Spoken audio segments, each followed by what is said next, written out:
Now it's up to you.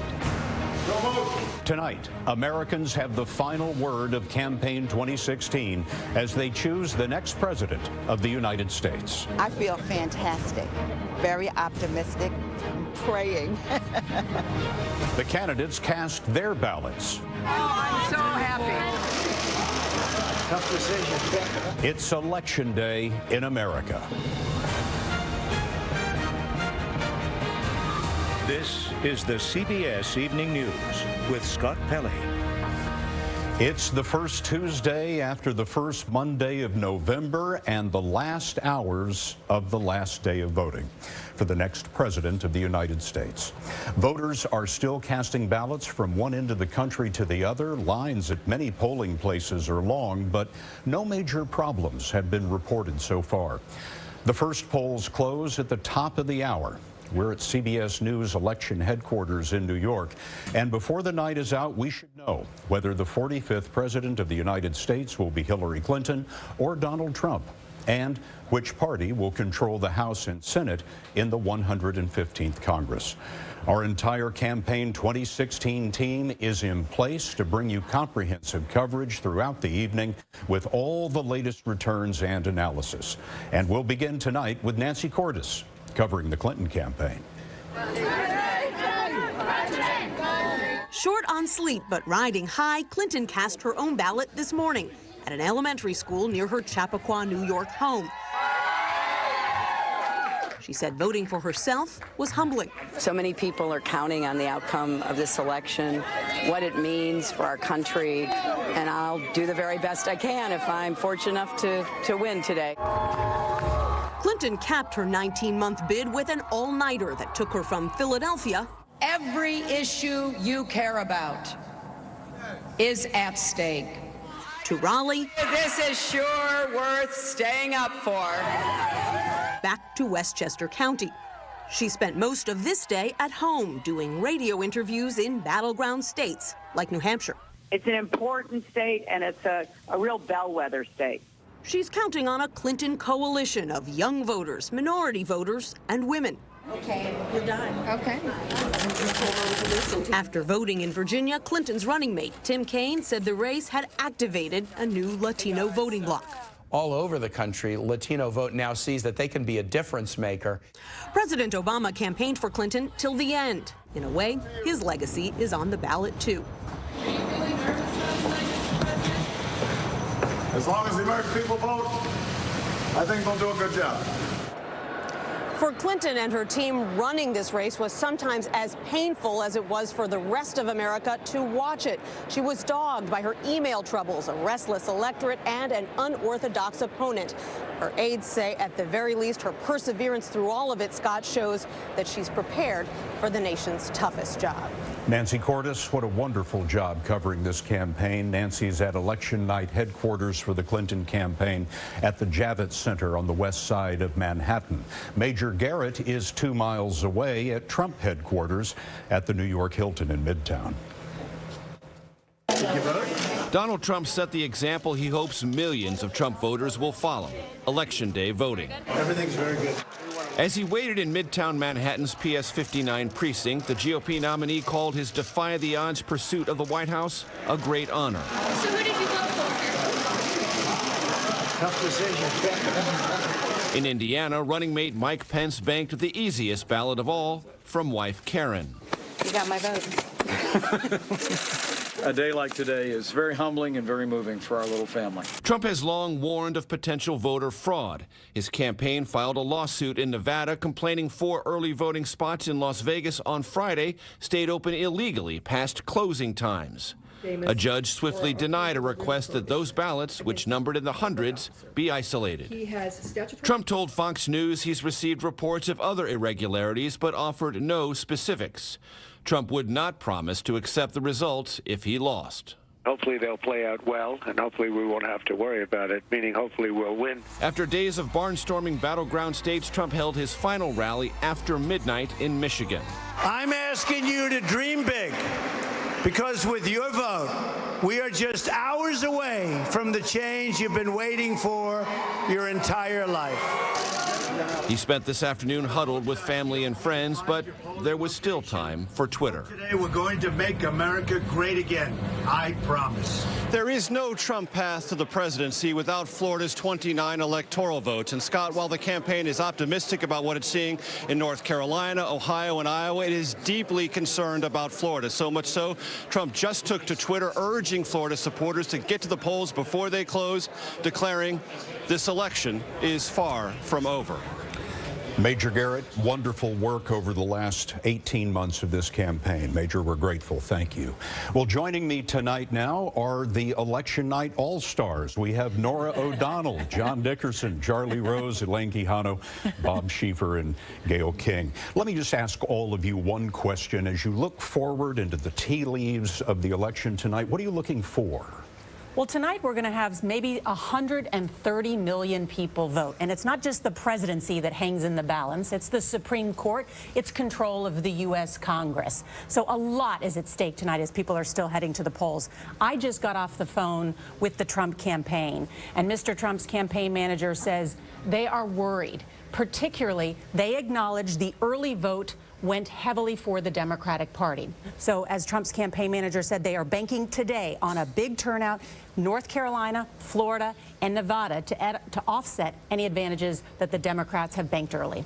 What I'm looking for, Scott, is there was a lot of conjecture about the way the country was going to change, the way the population in the country was going to change after the last 2012 election. And a lot of Republicans said the party had to follow along and talk to minority voters to catch up with those demographic changes. Donald Trump said, I'm going to take it another way. I'm going to appeal to the core of this party. This is a test of an electoral theory. And how's it going to play out tonight? We had two very particular candidates. They are not generic Republicans and Democrats. And yet, what if tonight the pattern of the votes ends up falling into basically traditional Democratic and Republican lines? I'm going to be looking at turnout at my precinct, which happened to be Donald Trump's precinct. There was a 2-hour wait today. I want to know what's driving the turnout. And I secondly want to know what happens in North Carolina, my home state. And finally, I want to be listening to people who we are going to convene. They're in the green room now, journalists who will have a perspective on this from their own experience and their own writings. Elaine. I'll be keeping an eye on social media, both what the voters are saying and what the candidates themselves are saying. And what we know already is that many people have posted videos on social media of long lines. In fact, one of the most remarkable lines that we saw was over at PS 163 on the Upper West Side. Take a look at this. This was taken by our own CBS News producer, Miles Doran, who reported people were in good spirits, but this was about 9:30 in the morning. And so this line, as you can see, goes on and on around the block. Scott, that's the kind of thing we're going to be keeping an eye out for tonight. Big line in my polling place, too. Bob? I think, Scott, turnout is what I'm going to be looking for. I mean, we know people are disgusted with this whole process. They don't like this campaign. They're not satisfied with the way it was conducted. Is that going to cause people to say, by gosh, I'm going out there and vote? I need to do something. My vote counts. Are they going to say, you know, I'm so disgusted with the whole thing, I'm going to stay home? So let's watch that turnout tonight. Yeah, I feel the same. First, thanks for calling me an all-star. I've never had athletic skills, so I appreciate that, number one. Thank you so much, with two bad knees sitting here. But I'm really interested to see what happens with the black voter turnout. President Obama made it very clear that this was a personal thing for him. It was about his legacy, that it was an insult if they did not turn out. The Hispanic vote, we saw a big turnout in Florida. What does that really mean? How does that translate? And with the women vote as well. All of these groups are very important to both candidates for victory tonight. Well, you'll be with us all night long and probably into the morning. Past midnight, Scott. With insights on the election, our continuing coverage. Thank you all. Now, all day we have had reporters all across the country talking with voters as they left the polls to find out why they're voting the way that they are. Anthony Mason is with us now. And Anthony, what are they telling us? Well, Scott, 54%, President Obama's approval rating may be 54%, but 6 in 10 voters in our exit poll told us they think the country's on the wrong track. 61%, that's up from 4 years ago when it was 52%, down from 8 years ago, but that, of course, was during the recession. Folks are also not happy with the federal government. Nearly 7 in 10 are either dissatisfied or angry. 46% dissatisfied, 23% angry, and you can see that anger are most pronounced among Trump voters. 38% of Trump voters telling us they're angry at the federal government, only 8% of Clinton voters. But again, the headline, 61% in our exit polls say the government is on the wrong track and the country is on the wrong track, Scott. Anthony Mason. Thank you, Anthony. The Democrats are looking, of course, to take back control of the Senate, and they need a net gain of 5 seats or just 4 if Hillary Clinton wins the White House and Tim Kaine becomes the tie-breaking 51st vote. Juliana Goldman is following that for us tonight. Juliana? Well, Scott, the battle for control of the Senate is being fought in 8 very tight races. We're calling them the Great 8. In Florida, Senator Marco Rubio is trying to win a second term. And in polls leading into tonight, they show him with a slight lead over Congressman Pat against Governor Maggie Hassan. There's also North Carolina, Missouri, Indiana, Nevada. There's also North Carolina, Missouri, Indiana, Nevada, Wisconsin, and Pennsylvania, which has become the most expensive Senate race ever, where Republican incumbent Pat Toomey is battling with Democrat Katie McGinty. All total in those 8 states, more than $700 million have been spent, giving you a sense of how important Senate control is to Democrats and Republicans. Now, it is a different story in the House, where Republican control isn't in jeopardy. Scott, for Democrats to take the majority, they need to gain 30 seats, and they tell us picking up 12 to 15 would be a great night for them. Juliana Goldman following the House and Senate for us all night tonight. Juliana, thank you. Coming up next on the CBS Evening News, 50 states vote, but 13 will steer the election. We'll check in with the battleground states.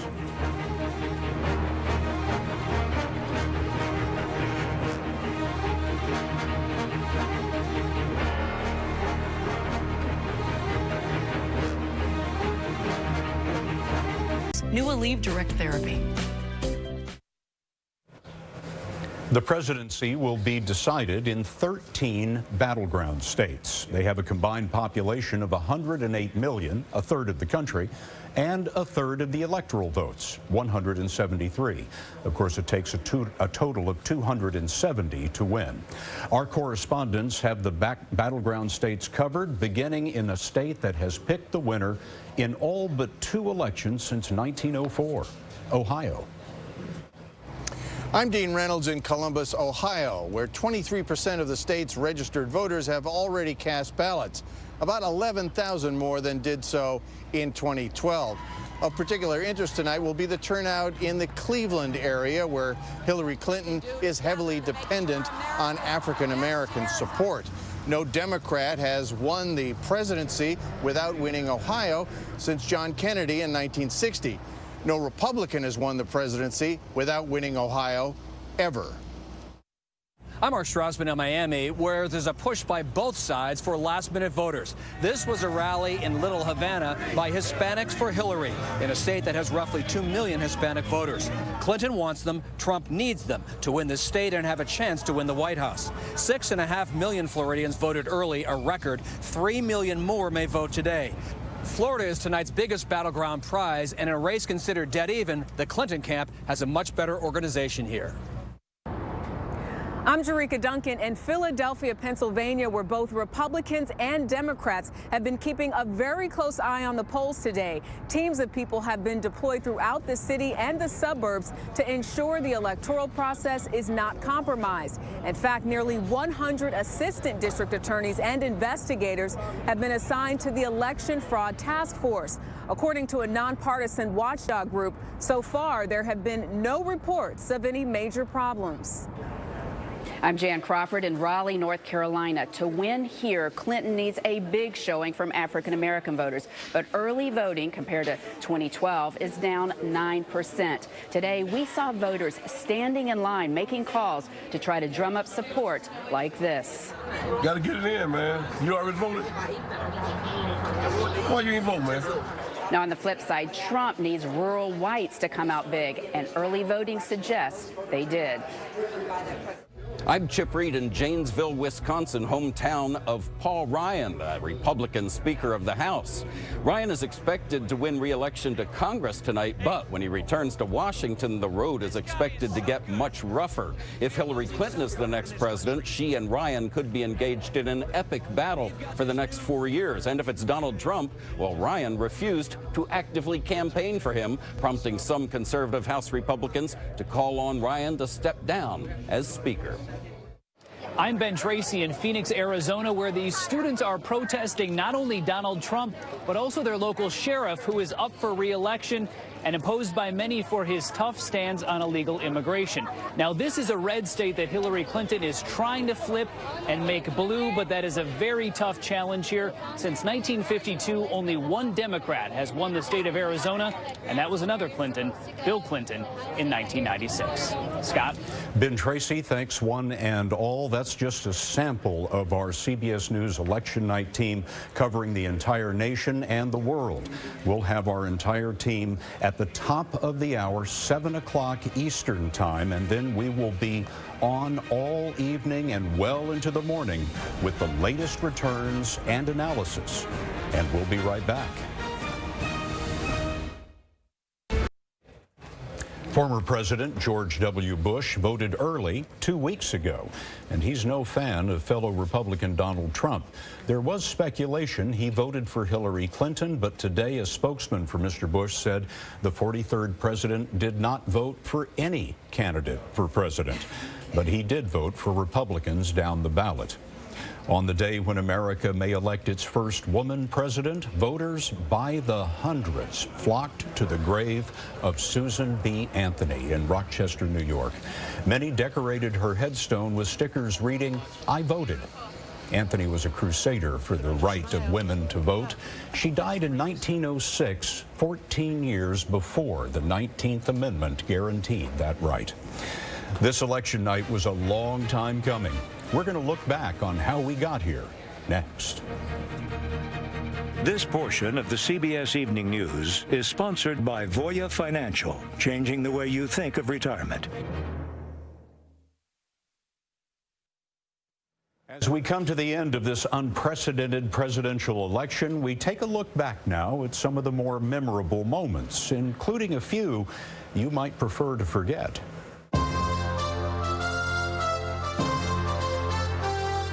Ladies and gentlemen, today, here in our small state, inspired by the promise of our future, I am proud to announce I have decided I am running for president. It's nobody's turn. It's everybody's test, and it's wide open. I won't talk about Jeb Bush. I will not say he's low energy. I will not say it. It's Lyin apostrophe Lion. So I'm looking at little Marco. Have you seen his hands?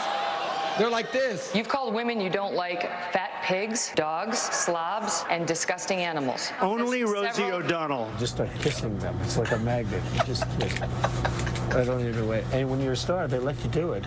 You can do anything. Donald Trump is a phony, a fraud. We're going to win at the border. We're going to build a wall. Mexico's going to pay for the wall. I could stand in the middle of Fifth Avenue and shoot somebody, and I wouldn't lose any voters. Donald J. Trump is calling for a total and complete shutdown of Muslims entering the United States. Have you even read the United States Constitution? I will gladly lend you my copy. Let me say something that may not be great politics. And that is that the American people are sick and tired of hearing about your damn emails. Thank you. Me too. Me too. You talk about leveling with the American people. Have you always told the truth? I've always tried to. Some people are going to call that wiggle room. I am with you, I will fight for you, and I will win for you. Because of Hillary Clinton, my daughters now take for granted that a woman can be president of the United States. After all, when there are no ceilings, the sky's the limit. I have much better judgment than she does. I also have a much better temperament than she has. Woo, okay. Gentlemen, Nixon the standard. people at home cannot People ought to have understand either one of you when you speak over each other. It's just awfully good that someone with the temperament of Donald Trump is not in charge of the law in our country. Because you'd be in jail. Do you make the commitment that you will absolutely accept the result of this election? I will tell you at the time. I'll keep you in suspense. That's horrifying. This is not the way we do it in the United States of America. None of us want to wake up Wednesday morning and wish we had done more. If we don't win, this will be the single greatest waste of time, energy, and money in my life. Don't boo, vote. And that's our special edition of the CBS Evening News. CBS News election night coverage shifts into high gear at the top of the hour as polls close in 6 states and the first results come in. For all of us at CBS News all around the world, we'll see you in a minute.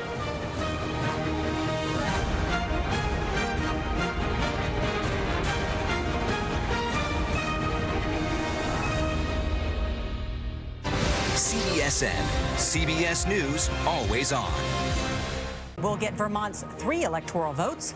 Trump rakes in 8 in the bluegrass state of Kentucky. And he gets 11 more in his running mate's home state of Indiana. We're just getting started. It's election night on CBS. We want to defend our most cherished values. This is a movement like no one has ever seen before. I want this election to be about something, not just against somebody. We will make America great again. Let's make history together. Get out and vote, vote, vote, vote. America's best days are still ahead of us. We are going to drain the swamp of corruption. Let's go out and prove love trumps hate.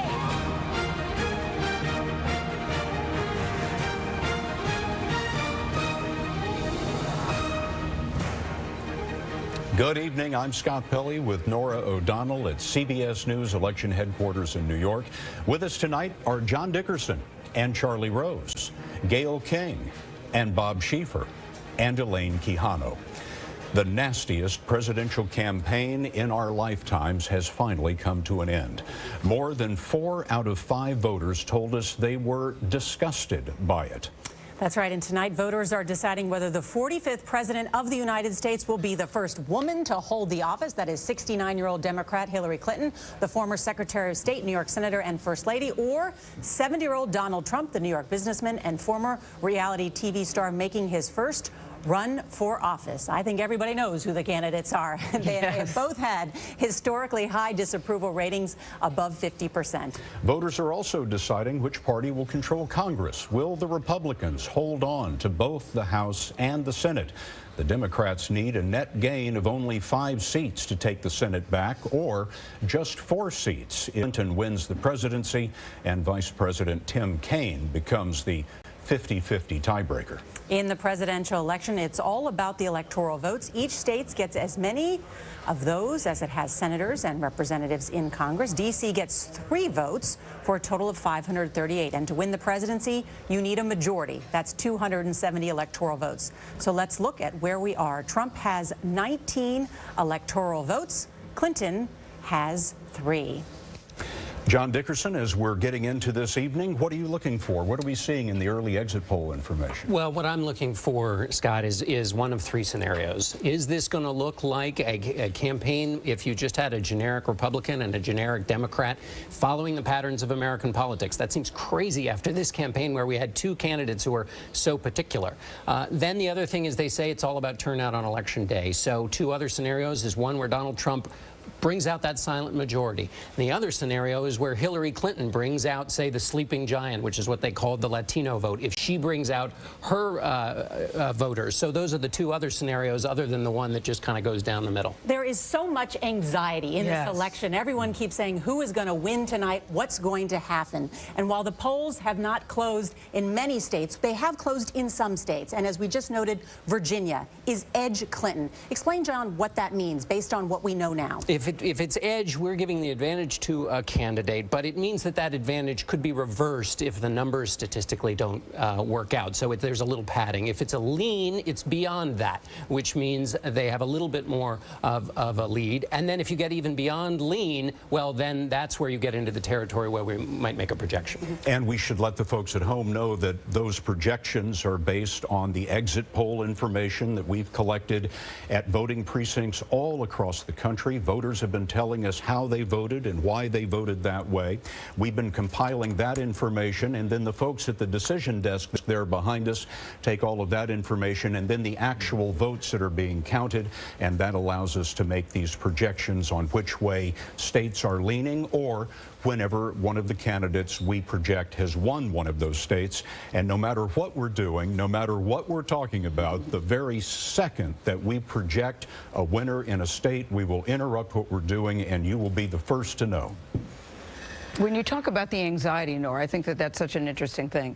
John, you said it best earlier. You said it's like being at the doctor's office waiting for the results. Charlie and I were talking about later being in the delivery room waiting to hear if it's a boy or girl. It's a boy or a girl. And when I went to my polling place today, people may be disgusted as we were talking about, but they showed up to vote. The people at my precinct told me that they ran out of the I voted today stickers, that they had the biggest turnout today than they've had in the past 4 elections. So people may be disgusted. They may be tired. They may be anxious. I met a Trump voter and a Clinton voter. One said, I need Tums. Another said, I need a glass of wine. I just want it to be done. Whatever. But they are turning out to vote. They want to speak up. You know, Scott, it can change during the night because all of the regions that we know, like my North Carolina and New York, the East is different than the center, the Piedmont, urban versus rural. All of that reports at different times. And as we learn more about what region supports which candidate, it affects the state results. Elaine Quijano, one of the largest voting blocs tonight will be millennials, and that'll be a big change for America. That's right. 31% of eligible voters are millennials, which is equal to the number of baby boomers. But of course, eligible voters and actual voters are 2 different things. So we're going to be watching to see what it is that they do, particularly when it comes to third-party candidates. Going into this night, millennials, many of them said that they would be about 10%, about 13% said that they would be going for a third-party candidate, either Gary Johnson or Jill Stein. Of course, when they have tight races like this, John Dickerson, you know well, that can make all the difference. Yeah. Bob, let's talk about what we know right now. Yeah. We're talking about, in particular, Virginia and Georgia. And if at this hour, with the polls closed in Virginia, the Clinton campaign would be very, very nervous if they weren't doing well in Virginia, right? But they currently have the edge. I think we all kind of, the handicappers from the beginning, had thought this was going to go to Hillary Clinton. I think it's important, though, that if she's going to win, she needs to get Virginia. I think it'll be extremely difficult for Donald Trump to get to the presidency without Virginia. He's going to have to win someplace where we didn't think he was going to win. I think the important thing right now is there's no surprises. Things seem to be going about the way we thought they were going to go. All right, Bob, stand by. We want to go to Major Garrett, who has been covering the Trump victory party, they're calling it tonight. Major, good evening. Good evening, Scott and Nora. The mindset of the Trump campaign visible on Donald Trump's own Twitter feed. The fascinating thing about covering this campaign is, yes, you can talk to senior advisors, but Trump often speaks the truth right out loud on Twitter. And he identified moments ago the importance of the state of Florida. There is deep and abiding anxiety within Trump Tower about what they're seeing in Florida, because they know, and have said over and over, there is no Trump path to the presidency without Florida's 29 electoral votes. And they are deeply concerned about the Latino turnout for Hillary Clinton, plus a softening of suburban college-educated women for Donald Trump. And in that reason, Trump has urged Florida supporters to get to the polls. And it's a 2-tiered system in Florida. 67 counties, 10 of them in the central time zone, and some of those counties don't close until 9 p.m. Eastern. So that strategic urging from Trump has real value in those counties, because Mitt Romney in 2012 cleared more than 190,000 votes over Barack Obama. Trump needs to find every vote he can in Florida, hence the urging of supporters to get there before the polls close. Scott and Nora. Major Garrett for us tonight. Major, thank you very much. Let's go over to Nancy Cordes, who is at the Jacob Javits Center here in New York City on the west side, where the Hillary Clinton campaign intends to have its party tonight. Nancy? And Scott, they're not popping the champagne corks just yet, but they probably are thinking about how good it might taste. And that's because all of the data that they're seeing, and this is a data-driven campaign, matches up with what they expected. Good news for the Clinton campaign because they have so many paths to those 270 electoral votes. They are especially heartened by that turnout in key Democratic counties in Florida that Major was just talking about. They can win without winning Florida, but Donald Trump cannot. Anecdotally, what they're hearing from their army of volunteers across the country is that there is a lot of enthusiasm out there, and that tracks with what we've been seeing in our polling in the closing days as Clinton took the edge in enthusiasm out there, and that tracks with what we've been seeing in our polling in the closing days as Clinton took the edge in enthusiasm among supporters from Donald Trump, who had that edge all throughout this campaign. Other things that are encouraging to the Clinton campaign tonight, they're not seeing that secret Trump voter that the Trump campaign had been insisting was out there, that wasn't talking to pollsters but was going to mobilize on Election Day. They're not seeing a huge drop-off in the African-American vote from 2012. There is a drop-off, but it's not as large as some had feared. And they are seeing that big spike in Latino voting, which Clinton's running mate Tim Kaine today described as a powerful new voting bloc in America that is finding its voice in this election, Scott. Nancy Cordes at the Clinton campaign party tonight.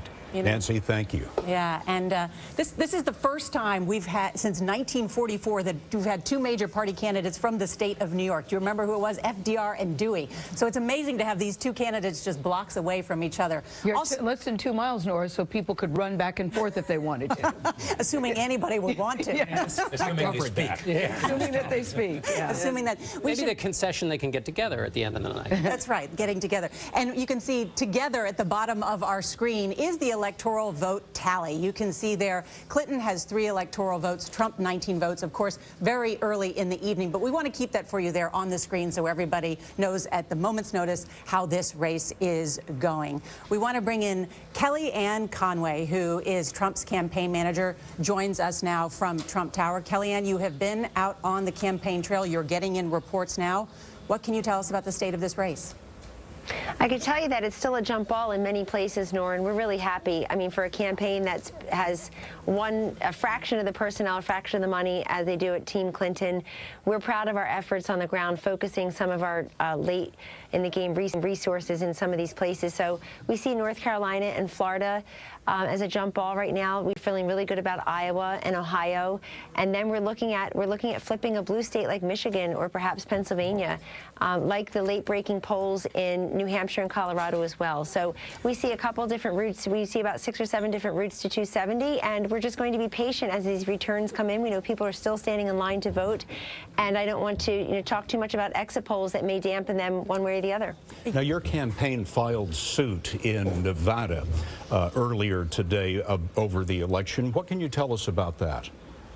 I understand the judge is not entertaining that suit at the moment. We had received information that perhaps the polls were kept open later to allow folks to vote.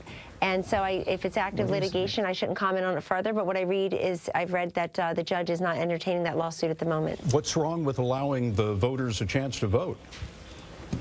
Well, we're all for allowing voters to vote. We're all for rule of law. That's really what our campaign is about. We're not the ones under active FBI investigations or being said by the FBI director we've been reckless and careless about handling classified information. So, of course, we're for the rule of law.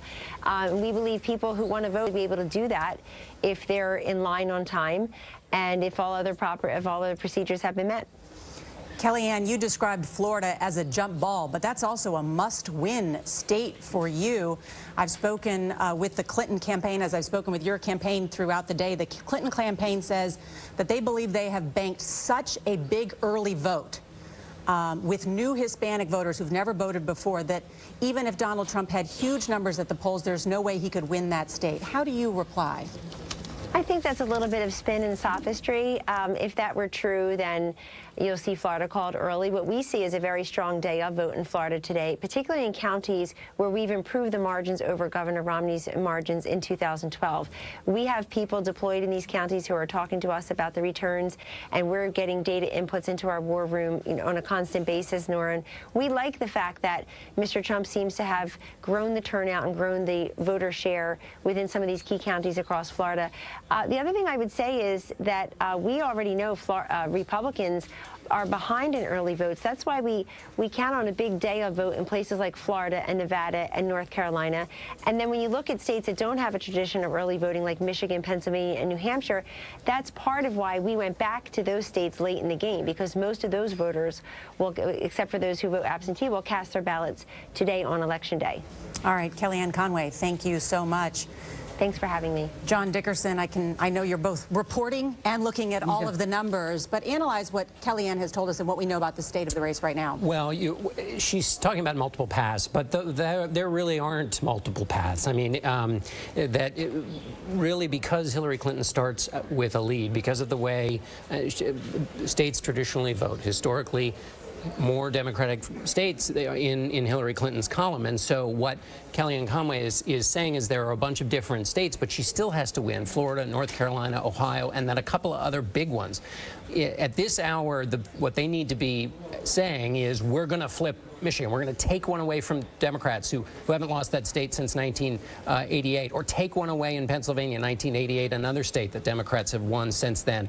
And it's still, the description she's giving of the different pathways is still quite diffuse at this late hour. Do they really have 6 different paths, as she says? Well, you can, I mean, 6 different paths if one of the paths assumes winning every single battleground state. So the key question is, what are the realistic paths that they have? And we've known, because of the historical voting patterns, the way these states vote, Donald Trump starts a little bit further behind if tradition holds in the way these states vote. And Charlie Rose is standing by right now with our political lead, because of the way states traditionally vote, historically, more Democratic states in Hillary Clinton's column. And so what Kellyanne Conway is saying is there are a bunch of different states, but she still has to win Florida, North Carolina, Ohio, and then a couple of other big ones.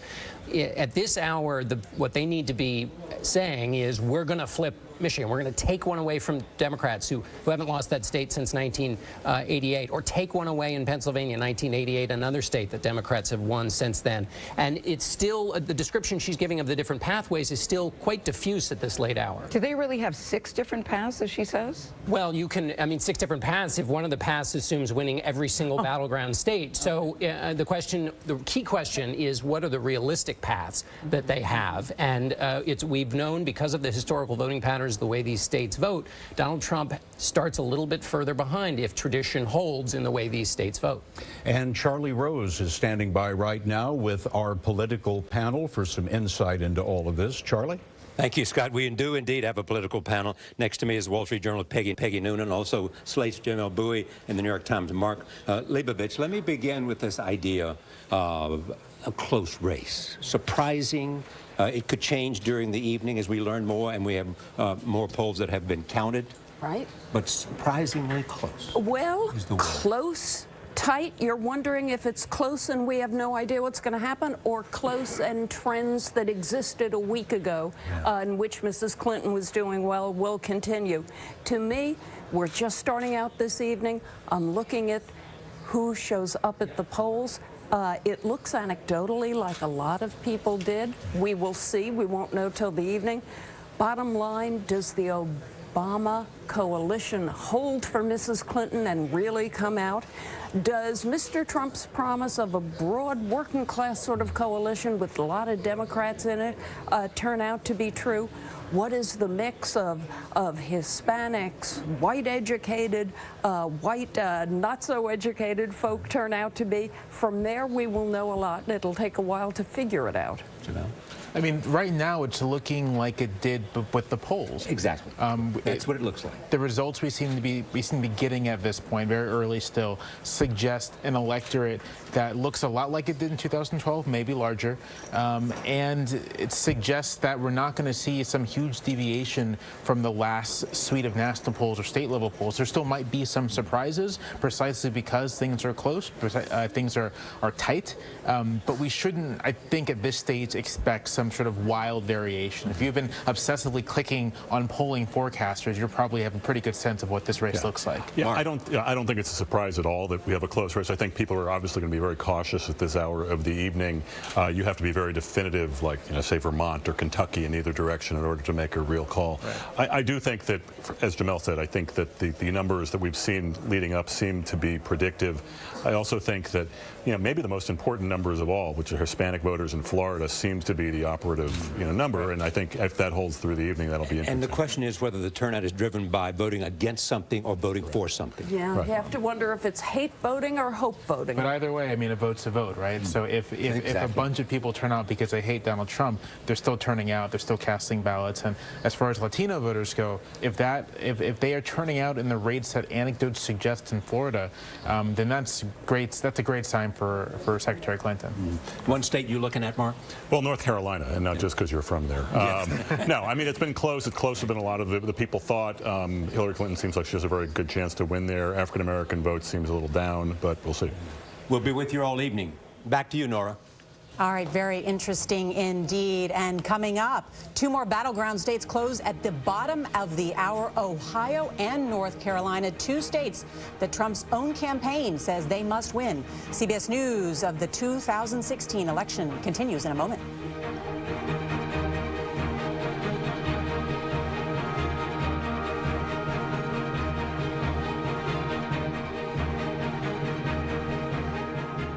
This is our land. Land of the free, home of the brave. One nation. Imperfect, yes, but a more perfect union. We go boldly. We find the answers. We face the future together.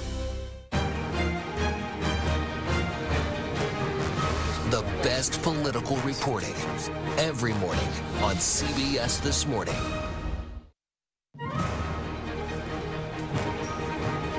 Back now with Election Night on CBS, and we will bring you any developments the moment that they happen. In the meantime, we've been talking to voters all across the country as they left the polls today. We've been compiling that exit poll information, and Anthony Mason is sorting through that. Anthony? Scott, throughout this campaign, the 2 major party candidates have had the highest unfavorable ratings we've seen since we started polling back in 1984, and you'll see that again in our exit poll today. 54% with an unfavorable view of Hillary Clinton, 61% unfavorable towards Donald Trump, and that has affected the way people voted. 20% of Hillary Clinton's voters saying their vote for her was essentially a vote against him. 28% of Trump voters saying they voted for him to vote against her. By comparison, 4 years ago, only about 10% of voters said their vote was against the other candidate.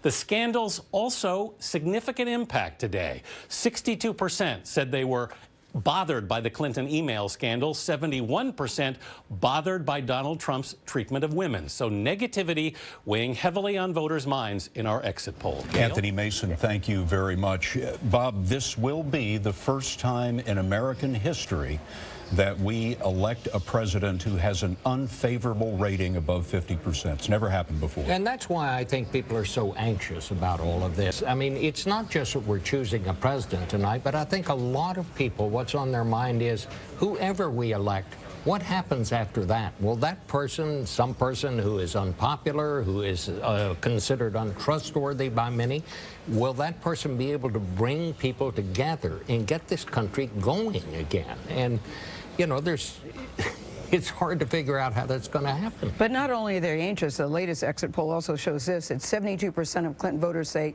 they're scared of a Trump presidency. 59% of Trump voters say they're scared of a Clinton presidency.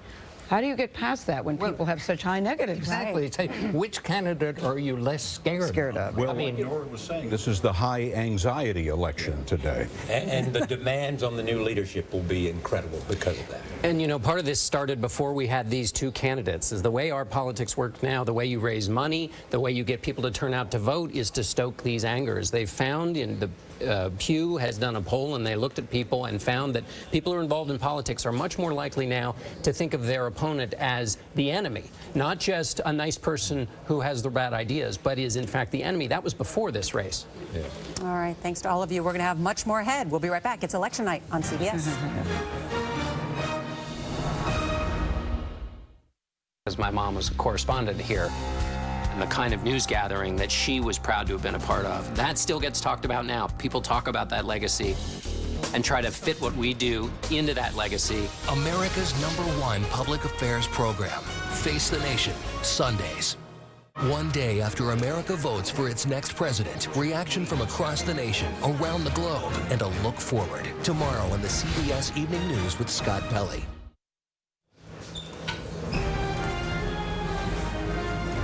For some of you, your local election returns are coming right up. We'll see you again at the bottom of the hour. The rest, please stay with us. You're watching CBS News.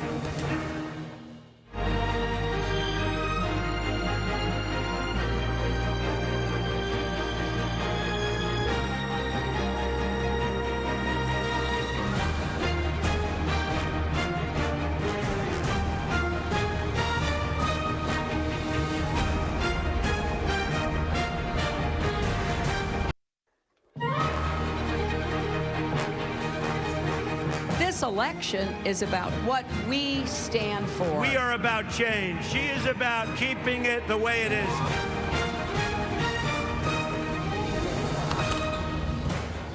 Polls are now closed in 4 of the 13 battleground states that will decide the presidency tonight. We have no decision yet on any of them.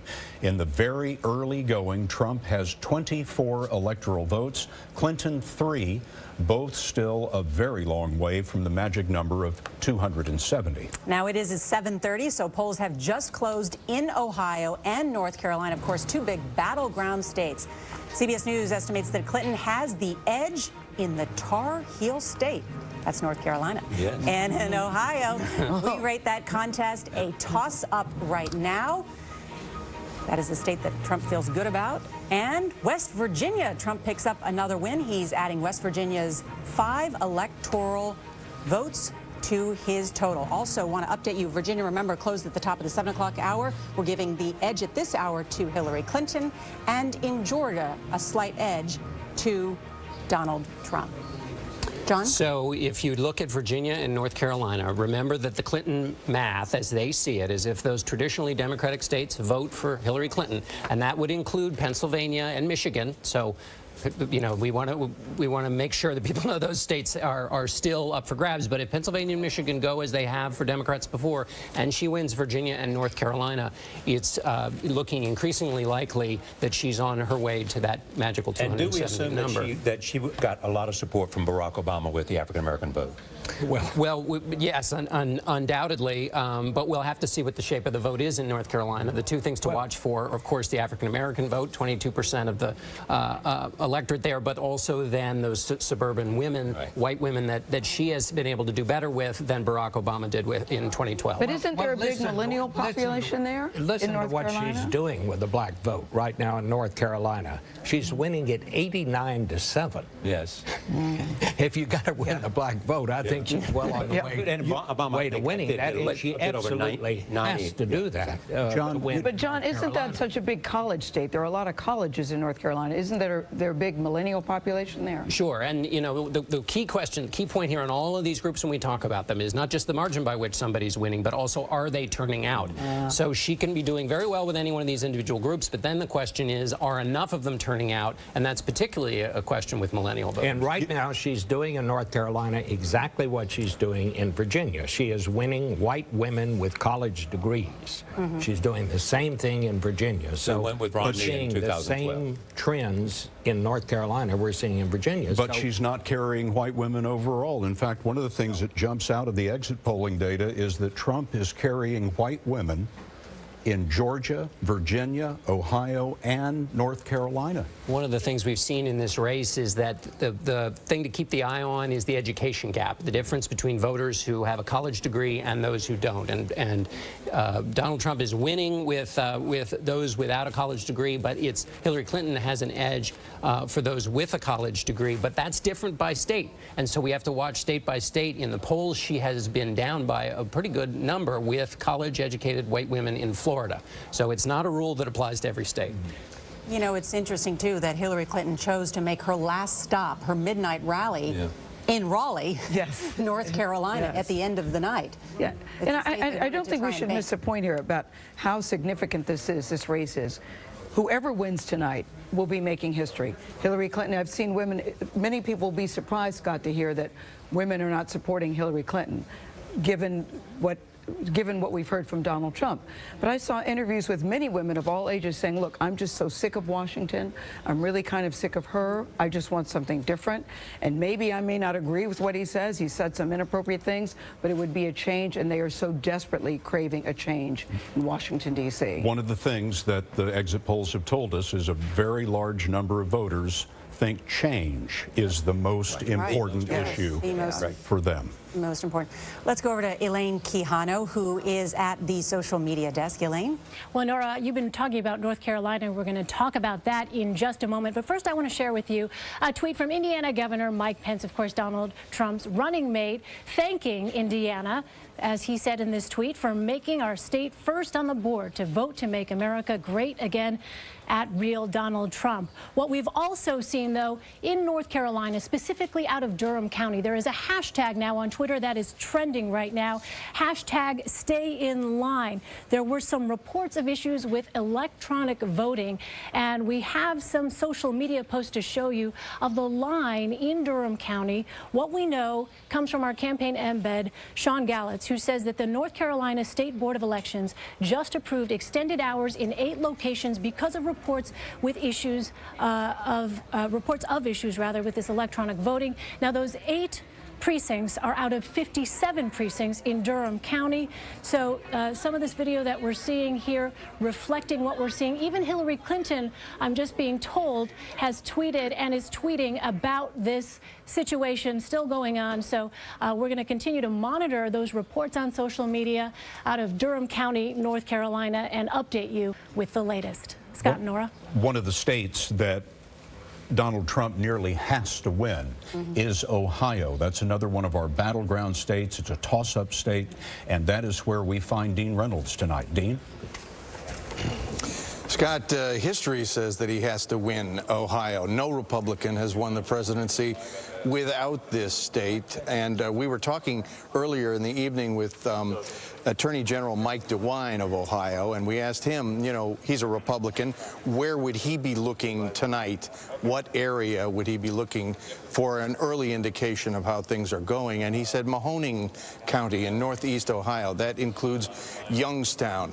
That's a home to a lot of displaced blue-collar workers, and he wonders how deeply the inroads that Trump could make into that voting bloc, and whether or not the Clinton campaign can offset that erosion of traditionally Democratic voters by gathering support of at least nominally Republican voters in the suburban areas around Cleveland, Columbus, and Cincinnati, Republicans for whom Trump may be a bridge too far. Now, the early voting, which comprised about 23% of all registered voters in the state, reached 1.8 million. That's about 11,000 more than voted early in 2012. And those are the first votes that are going to be tabulated tonight. We're going to be hearing those numbers first, and then the other parts of the state later. The Mahoning thing, though, is key, and it was key also 4 years ago, because then we could see certain levels, certain targets President Obama had to hit if he was going to defeat Romney, and he hit him, and we knew early on in Ohio who was going to win the state. That may be taking place tonight. We can't really say for sure. You've seen the exit polls. Trump is winning among men. Mrs. Clinton is winning among women.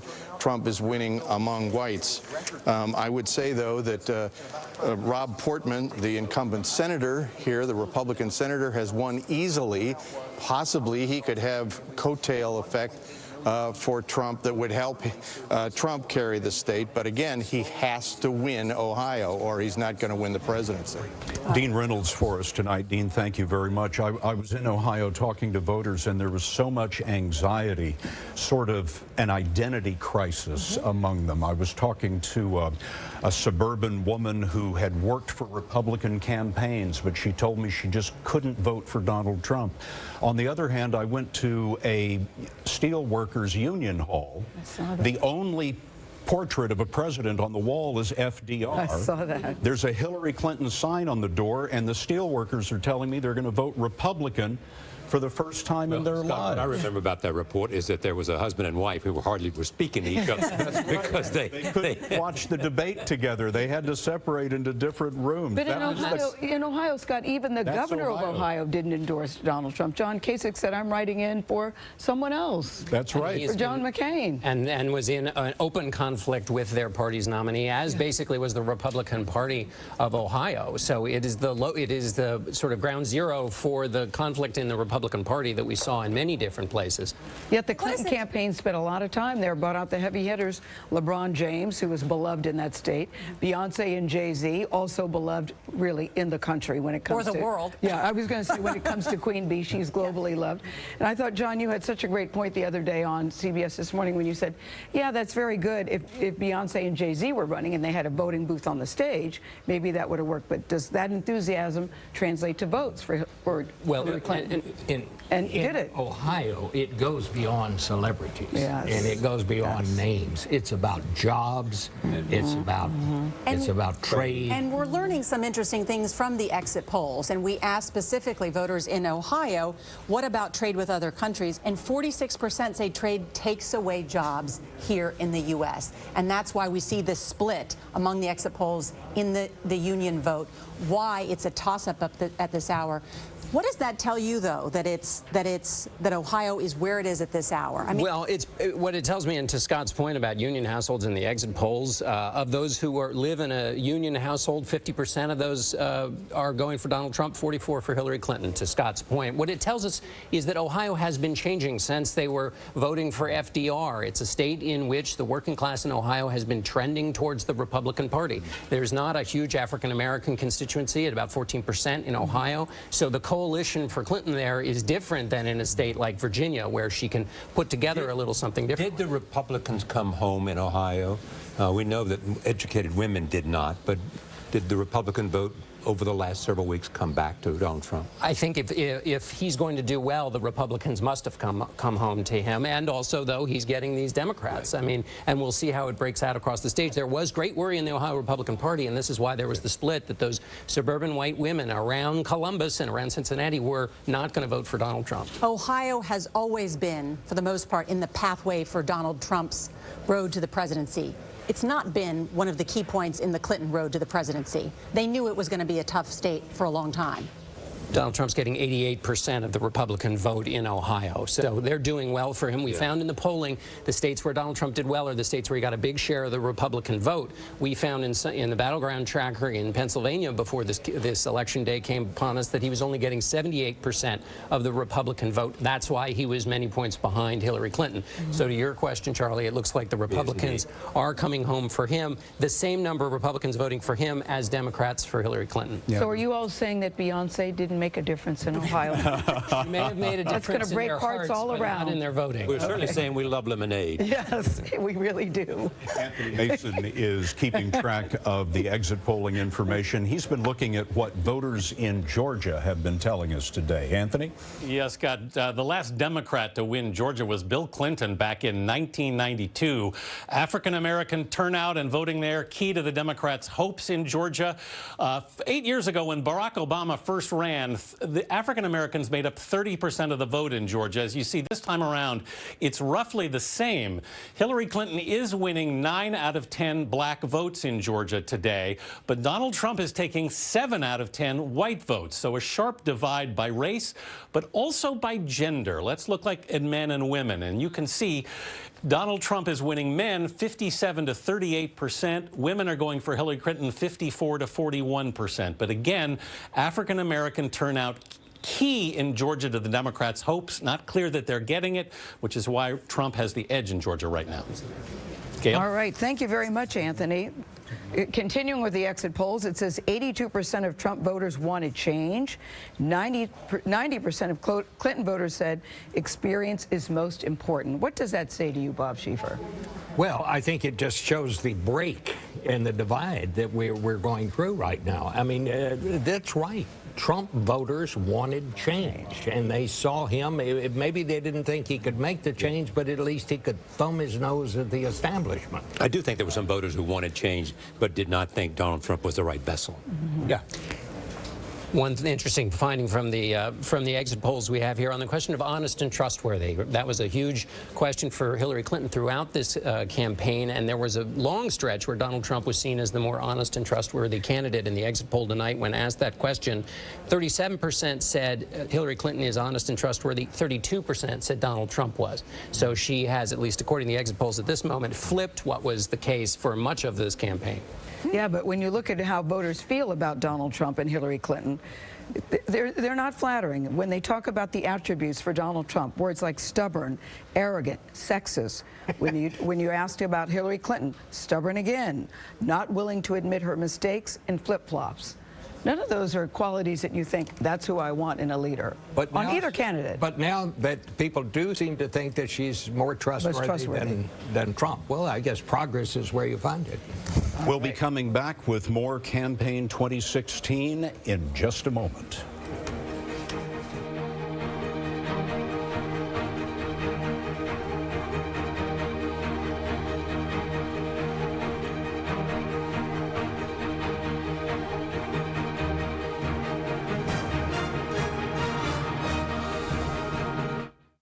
On CBS This Morning. And welcome back to CBS News election night coverage. Here's the electoral map. It's early still in the night. And as you can see, Hillary Clinton with 3 electoral votes, Donald Trump with 24 electoral votes. We've got some 13 battleground states that we're watching very closely tonight. And if you've been watching our coverage, you know there are already some breadcrumbs along the way about how this night may go. We've already spoken with the Trump campaign tonight. Now we want to speak with the Clinton campaign and Brian Fallon, who is the press secretary. Brian, good evening. Great to be with you. Thanks for having me. Absolutely. First, tell us how the campaign is feeling at this hour. Well, we really feel, based on what we're seeing so far today, that what you're seeing is a rise of the Clinton coalition. This is a issue where, coming into the election, I feel a lot of people thought that it was an open question whether Hillary Clinton could galvanize support from the Obama coalition that helped power President Obama to victory in 2008 and 2012. And what we're seeing in the early voting and then in the turnout today suggests that Hillary Clinton has not just reassembled that Obama coalition, but actually expanded on it. It's being powered by a surge in the Latino vote. In a state like Florida, you saw the early voting figures from Latinos double to more than 1 million Latinos voting early in Florida. I think that's going to help us break 2012 turnout levels in terms of Miami-Dade County, which is a huge powerhouse county for Democrats. You can't win Florida without running up the score in Miami-Dade. If you look at Nevada, you're seeing record turnout in the early vote in Clark County, which is a huge Democratic stronghold area. And even in a state like North Carolina, which we think is going to be tight and probably going to be late to be called, where initially there was some talk about a drop-off in African-American turnout. We not only made up gains there in the second week of early voting in North Carolina, but we actually offset it with a surge, 83% increase in Latino participation in early voting in North Carolina. So I think that's going to be one of the emerging storylines tonight. Brian, another emerging storyline from our exit poll information is that Donald Trump is leading Hillary Clinton among white women in Ohio, North Carolina, Georgia, and Virginia. Does that surprise you? this was a demographic that he was leading with from a very early point in the race. I think that overall, the story with respect to white voters may be the huge break and split that you see in terms of college-educated white voters. This is overrepresented in places like the collar counties outside Philadelphia. That may swing the state of Pennsylvania to us, which will essentially block the path for Donald Trump. If Hillary Clinton wins those voters, it will mark an improvement, again, another area where she outperforms 2008 or 2012 in terms of growing the Democratic coalition beyond the base of support that powered President Obama to those historic victories in 2008 and 2012. And Brian, just quickly, the state of Michigan, any concern there? Michigan, we've been pleased with what we've been seeing so far. In fact, I think that the day after this election, one of the mistakes that the Trump campaign will look back on is their failure to contest a state like Michigan earlier on. We never took it for granted, even though it was late to the battleground map in the minds of some. We actually had 35 offices open there. We had a full staff in place there. We were always built to win a very close race, and that's what I think is going to happen tonight. Brian Fallon, thank you so much for joining us there in the Javits Center, which the Clinton campaign chose especially in part because it has a glass ceiling. Yeah. And they are hoping that there will be a crack in the glass ceiling tonight. That was a strategic choice by them. After it's a safety. It's obviously paying a lot of attention to Florida, making, you know, as you mentioned earlier, this has been their message for a while, that the Latino vote is turning out in Florida and that's what's going to give them the edge. But it sounded like on Michigan, there's still something to watch there. Yeah. There was less of an easy, quick response about how it's going so perfectly well for them in Michigan. And while winning Florida would be a huge deal for Hillary Clinton, there is still that back door about Michigan that Democrats are sending me emails about saying it's tight in Michigan, worried in Michigan. Yeah. Well, Donald Trump has to win some state that traditionally goes Democratic in order for him to win the election. That's right. Or run the table on the battleground states. I mean, so the more traditional Democratic states he can take, the more breathing room he has in a state like Florida and Ohio, although he's still got to win those two, probably. All right. We're back with more. You're watching election night coverage on CBS. Ooh.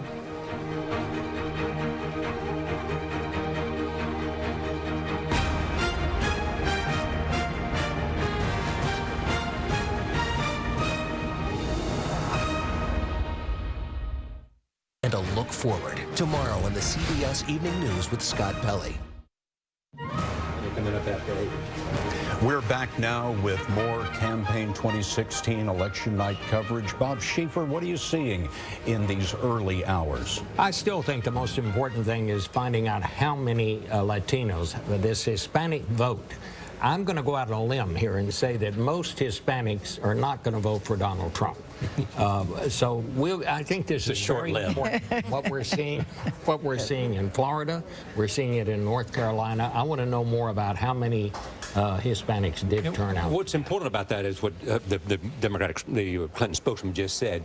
It's the Latinos are part of creating a new Clinton coalition, adding to the Obama coalition in 2012. Right now, what the exit polls are telling us is 18% of the vote is Latino. In Florida, that's up 1 point, and Romney got about 40%, and Clinton and Trump's getting 31. All right, we're getting close to the top of the 8 o'clock hour. Polls close in 16 states, and we have a close eye on the battlegrounds, including Florida. That is a toss-up, too, so polls are closed now in 7 battleground states, and we can't project a winner in any of them. Both candidates, however, did pick up more electoral votes. We project Trump the winner in South Carolina, Oklahoma, and Tennessee, and Clinton gets Massachusetts, Maryland, Delaware, and the District of Columbia. Scott, I was thinking we ought to dig in right to these states. I mean, Florida has just closed, and there are some interesting numbers that we're learning out of the exit polls, too, John. We've been talking about the Hispanic votes, and it looks like 64% of Hispanics breaking towards Clinton, 30% towards Trump. So he is underperforming what Romney did in that. Right. Romney got 39% of the Latino vote, and there is 1% more of the Latino vote. It was 17% of the electorate in 12. It's 18% now.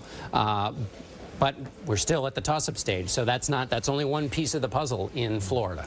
Florida is certainly a must-win state for Donald Trump, not necessarily for Hillary Clinton. That's right. That's right. Well, let's have a look at the board, shall we, and bring the audience up to date on exactly where everything is. As you can see there, we're estimating that at this point, Hillary Clinton has 44 electoral votes, Donald Trump 51. And the states that you see in red are the states that we have projected victory for Donald Trump. The states in blue are the states that we have shown, that we have estimated victory for Hillary Clinton. The states that are in white, these critical states that are in white, are states where the polls have closed, but the vote totals are so close that we're not able to make an estimate in those races. Believe us, the moment we can make an estimate in any of those races, we will do so and drop whatever we're doing to bring you the breaking news. One of the other states that closed at the top of the hour at 8 o'clock, Pennsylvania, a state that the Democrats have felt comfortable about, but certainly there are many things in the state of Pennsylvania that Donald Trump could turn his way. He's made a big play for the state of Pennsylvania. We've been talking about white college-educated women. Clinton has turned them out 58%. That's 20 points higher than Obama got. He got 38% of the white college women. Does that suggest that something shifted big in Pennsylvania? You heard Brian Fallon talking about those color counties. So the suburban counties around Philadelphia, two keys for Hillary Clinton in Pennsylvania. Turn up the African-American vote in the cities in Pittsburgh and in Philadelphia, and do well with white college-educated women in those collar counties, the women who throughout this campaign felt a nervousness about Donald Trump on that central question of whether he has the judgment and temperament, and the people that Hillary Clinton constantly tried to keep the image of Donald Trump saying things about women and some of his other more controversial comments in front of those voters to keep them from drifting back to the Republican ranks. So how do we know what we know? We have for decades on Election Day sent reporters out all across the country to talk to voters as they've left the polls and ask them how they voted and why they voted the way that they did. Anthony Mason is collecting all of that information for us tonight. Anthony? Scott, we're going to look at the Hispanic vote in Florida, but to start, 27 million eligible Hispanic voters in this country now. That's a record, 12% of the electorate. In Florida, though, it's higher, 18%, and Hillary Clinton is leading among Hispanic voters in Florida. She's taking 62% of the Hispanic vote to 33% for Donald Trump. But there's an interesting split among Hispanics there. Cubans, traditionally Republican, are going for Donald Trump by a 53 to 41% margin. Other Hispanics, though, and they are now a larger voting bloc than the Cubans, are dominated by Hillary Clinton, 70 to 25%. So she's doing really well with that group. Gail? All right. Thank you very much, Anthony. Bob, you went out on a limb saying you think that most Hispanic voters will go for Hillary Clinton. Seems like you're pretty safe on the limb. Sturdy limb. Yeah, it's a very sturdy limb. You're in very good shape. But they also say this. 59% of the Florida voters who we talked to today say immigrants help in the United States. 27% say immigrants hurt the United States. What do you have to say about that, John? Well, if there is a single policy idea that Donald Trump brought into this campaign, it was immigration. It was the beginning of his election kickoff when he rode that escalator down. He talked about immigration. He was constantly talking about immigration. So this is a very important policy point for his base. But tonight it's all about the battle of the bases. And while on the one hand the base was turned out by Donald Trump and his talk of strong immigration controls, on the other hand the new coalition that Hillary Clinton may be creating was in part perhaps driven by a strong reaction to Donald Trump's I think many people won't forget where he talked about the wall. I do want to continue to talk about the Hispanic vote. Forgive me, we're just going to make a quick call here. CBS News is projecting that Hillary Clinton is the winner in Illinois, a state that she grew up in. It's talked about.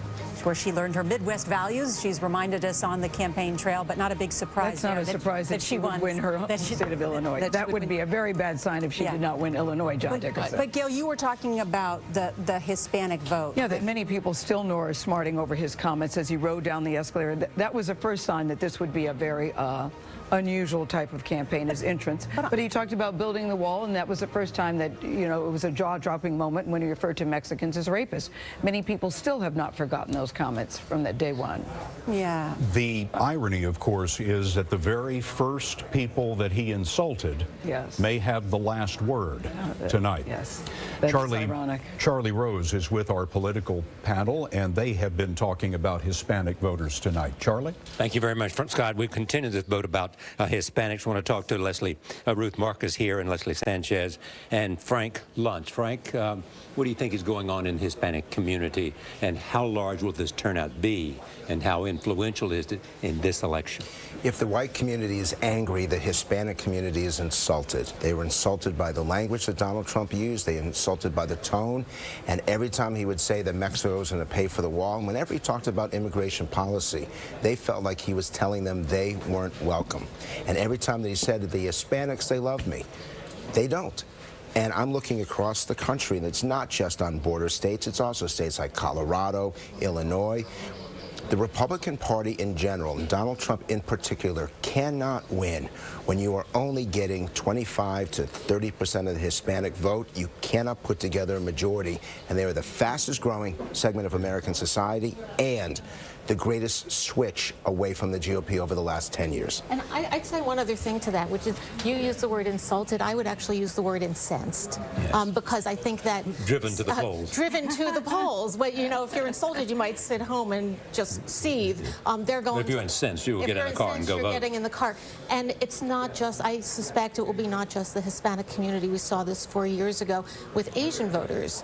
Who would be typically Republican voters deserting Mitt Romney. I think you may see that again, maybe in even greater numbers this year. So when you insult kind of one ethnic minority and a bunch of immigrants, you insult even more than the Hispanic population. I think you're talking about. I think the question tonight is this going to be the largest rejection of a GOP nominee in basically recent history? Republicans have earned about 31% of the Hispanic support for the last 10 presidential elections. The question is he going to perform below that? Are we going to get in Bob Dole territory of 21%? But one thing I would caution is that big wave, what he has managed to do is unite a dormant Hispanic community that it doesn't vote in the numbers that they can. The Clinton camp is saying there's a new coalition. It includes Hispanics, and it's a larger coalition than even Obama had. And I'd say it's way too early to see that. Barack Obama made the same declaration in 2008, and then Republicans won control of the House in 2010. He made the same declaration in 2012, and the GOP won Congress and the governorships in 2014. These things are temporary. But make no mistake, Charlie, both Republicans and Democrats are looking at these numbers and saying that this group that is moving so fast, that is growing so fast, is going to be a nightmare for the GOP going forward unless they adopt a new message and new policies. Well, and the GOP knew that, right? Yes. 4 years ago, we had this famous autopsy. They diagnosed their problem. They set out the solution. Their problem was on outreach. We've got to reach out.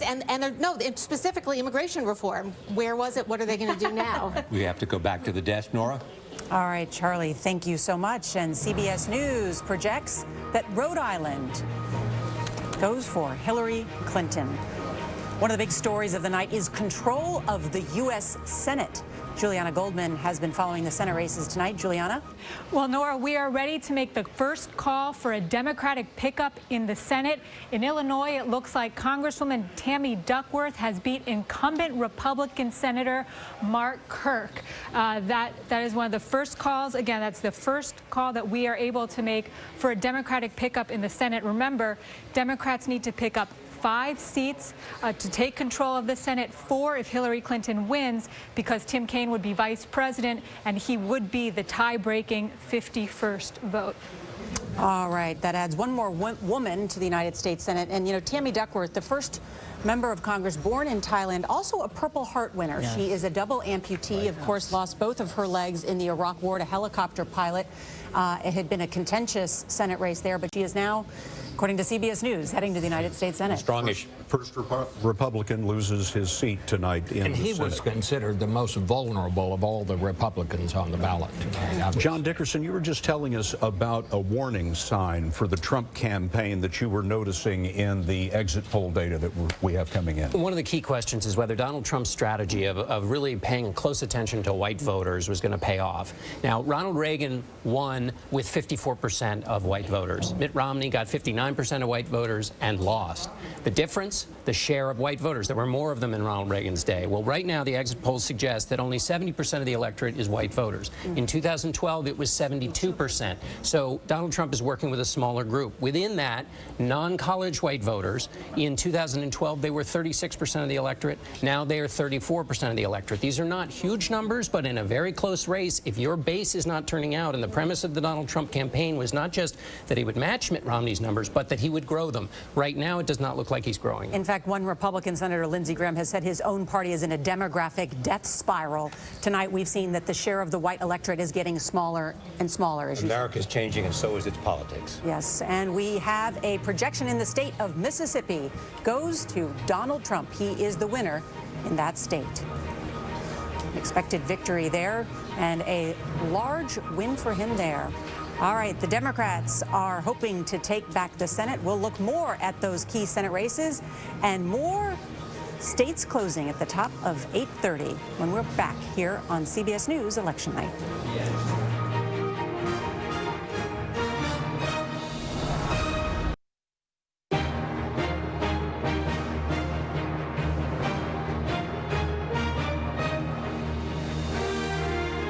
Back now with CBS News Election Night coverage. Let's look at the state of the race right now at this moment.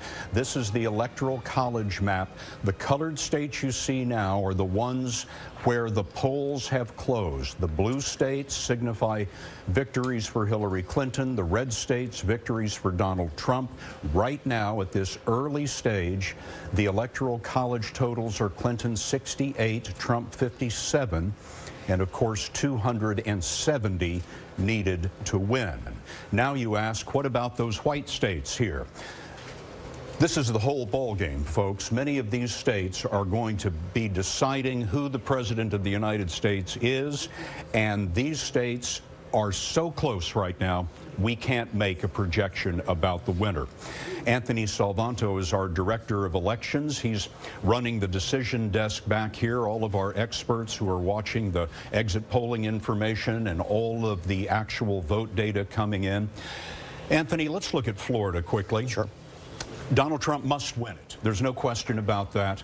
Tell us what's happening there right now. Why is this so close? Well, that's right, Scott. This is critical to his path. And I'll tell you, the story in Florida right now is a story we're seeing in a number of battleground states. And that is that even though Hillary Clinton is doing well down in the areas where Democrats typically do well, and that's down around Miami, getting decent turnout there, getting the percents of vote that she probably needs in and around Miami.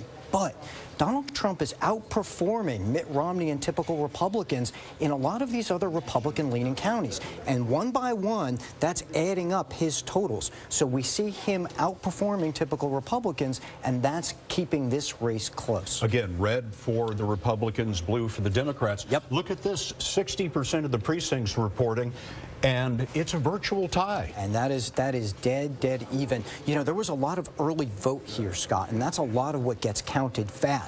We thought that the early vote looked like it would be even, and lo and behold, it is. It's very even, including in what was cast before today. Now let's look at another state extremely important to both candidates, and that's North Carolina. Yeah, North Carolina is actually a similar story. I'll point you here in and around Raleigh-Durham. This is a place where Democrats typically do well, and no surprise, Hillary Clinton is. She's turned out a lot of her base so far. But all these red places that you see lit up, including down here in the western part of the state, with strong turnout and with Donald Trump outperforming what Republicans typically do, that right now is just about matching Hillary Clinton's margin. So she's got a little bit of an edge, but it's certainly not enough to say where this race is headed for sure right now. Anthony Salvanto, our Director of Elections, thank you very much. And folks, the moment we can make an estimate on a winner of one of these states, we will drop whatever we're doing and you will be the first to know.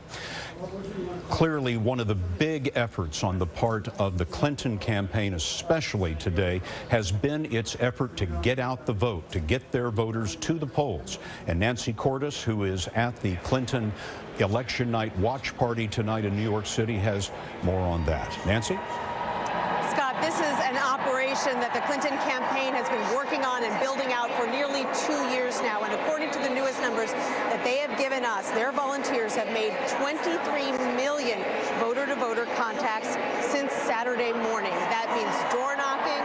That means people calling other voters on the phone. In fact, we've heard stories about Clinton volunteers so thick on the ground in some of these battleground states, 100,000 volunteers today alone, that they say they've gone through their entire list, knocked on every door, and gone back again. Somewhat irritating, perhaps, if you live in a battleground state, but pretty effective. We were just talking about Florida, for example, where it is is so close.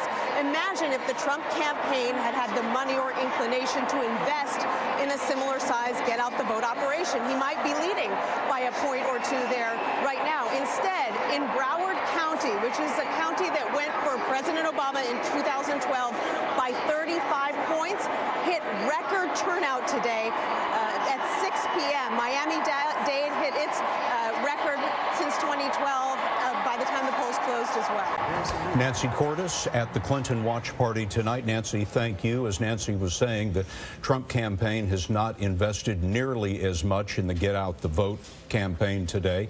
And we have our Major Garrett at the Trump Watch Party tonight. Scott, it's the most important decision Donald Trump made as he sought the presidency of the United States, to essentially subcontract his Get Out the Vote operations to the Republican National Committee. And in talking to senior Trump advisors in the week leading up to this election, I said, what worries you most? And they said that we're going to be close and that we're going to look at the election results and wish we had our own Get Out the Vote operation. And we don't, which means in certain respects, in certain precincts, certain states, we don't know as much as we need to know.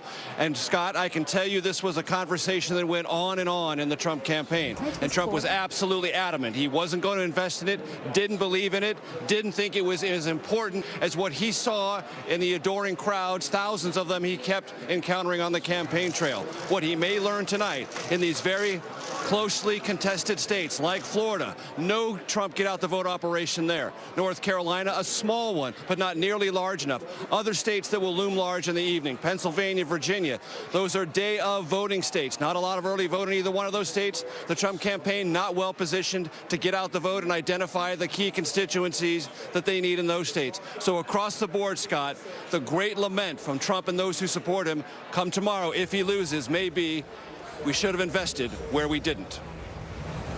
Major Garrett, thank you very much. Yeah, really interesting to see those two differences between the two campaigns. Just want to show everybody right now what's happening in the state of Florida. We've talked about how this is such a key battleground state in Trump's path to victory. Look at this, 48 to 48. We are calling it a toss-up for a reason. 88% of the vote in. We'll have more additional states closing at the top of the hour when we come back.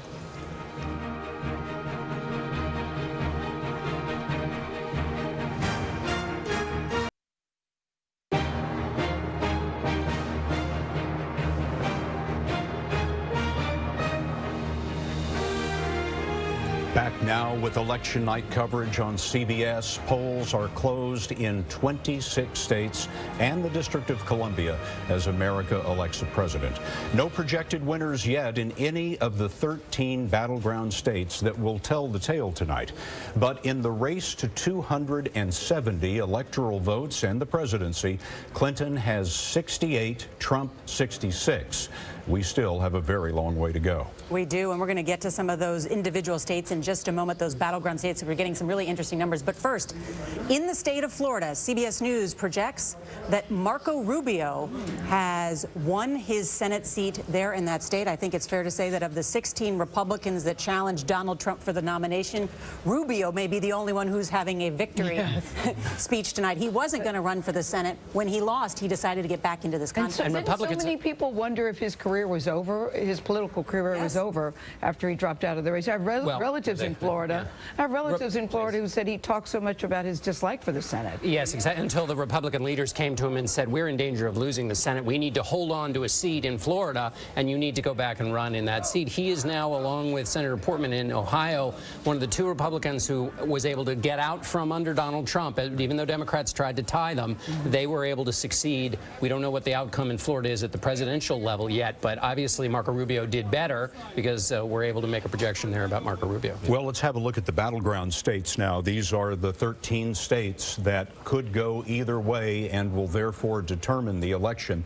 As you see that graphic there, Georgia, Virginia, North Carolina, Ohio, New Hampshire, Pennsylvania, and Florida, the polls have closed in all of those states, and they are all so close that we are unable to make an estimate of who is ahead or who is projected to win in those states. The states that you see below there Those polls will be closing later as we go on into the evening. Scott, you and I were looking closely at the state of Florida, a must-win for Donald Trump. We've now got 91% of the expected vote in, and wow, the margin is razor thin, isn't it, Scott? 8 million votes cast so far, and they're separated by 70,000. Wow. What's going on in Florida? I'm working on it, Nora. So here's one thing that is not that doesn't help us. One is that in 2012, there were 67% of the electorate in Florida was white. Now it's only 61%. So that kind of a drop between 2012 and 2016, you would think would hurt Donald Trump, but he's neck and neck here tonight. So he's picking up some. The alternative is that Hillary Clinton is not turning out the vote in the way Barack Obama did. So we're just going to have to keep waiting to figure What segment of the vote she's not turning out? Yeah. But, you know, I mean, this is eerily like 2000. I mean, are we going to start hearing about hanging chads in a minute here? In 2000, there were only 500 or so votes between Al Gore and President Bush. But, John, didn't Donald Trump and both Hillary Clinton spend a lot of time in Florida? Both of them. Well, that's the cost of doing business in politics. When you have to pay attention to Florida and Ohio and North Carolina. I mean, they're battleground states for a reason. So they spend a lot of time there. What's interesting is, to Major's point about a ground game in Florida. And Donald Trump lives there. The Republican National Committee set up a ground game after the loss in 2012. Reince Priebus, the chairman of the party, said we have to have people on the ground working the doors, knocking on the doors, getting people to vote. But what do we set up a system, and the question is, how did that system work with the Trump campaign? That may be one of the after stories. What do we know about the vote that has not been reported in Florida? Where is it coming from? I'll let John look at that right now, and I can tell you this, though, the interesting breakdown between men and women, it's virtually split. I mean, women are going for Clinton 51 to 44 for Trump, and men, Clinton 44, Trump to 49. So you don't see a huge gender gap. You see a small gender gap there in the state of Florida. And independents almost breaking even, Clinton 44, Trump 45%. But the Clinton campaign has been saying Miami-Dade would be key to their victory, that they would be able to turn out the Hispanic vote and the African-American vote in large numbers, in part by the early vote and also on Election Day. If they don't do that, that means that Trump can win that state, and as of right now, with 90% the vote in, it's neck and neck. Trump must win Florida in order to have a reasonable path to the presidency. It's not essential for Hillary Clinton, though. She can put together other ways to get there. Yeah. That's right, especially if she's, Virginia is edging towards Hillary Clinton. Again, if she wins the traditional Democratic states plus Virginia and North Carolina, then she's very much on her way to getting that magical 270. If anybody was going into this, Nora, wondering whether there was going to be a blowout tonight, we now have the answer. This is going to be a very close race. A very close race. I want to show you the state of Ohio, of course, because we've talked a lot about that state. Only about a third of the vote is in at this hour. But at this hour, Hillary Clinton is leading 50 to 45%. And as you can see, a very close margin there. I don't think we can make any assumptions right now because so little of the vote is in. And this is a state that Donald Trump is expecting to do well in. Some of the early signs suggest that he has the edge in that state, but there's the vote there. Can I just say that we have, it appears that on Virginia we have it as leaning dam now, not just edge, but leaning dam, moving a little bit more warmly towards Hillary Clinton. But North Carolina is still at edge? Yes.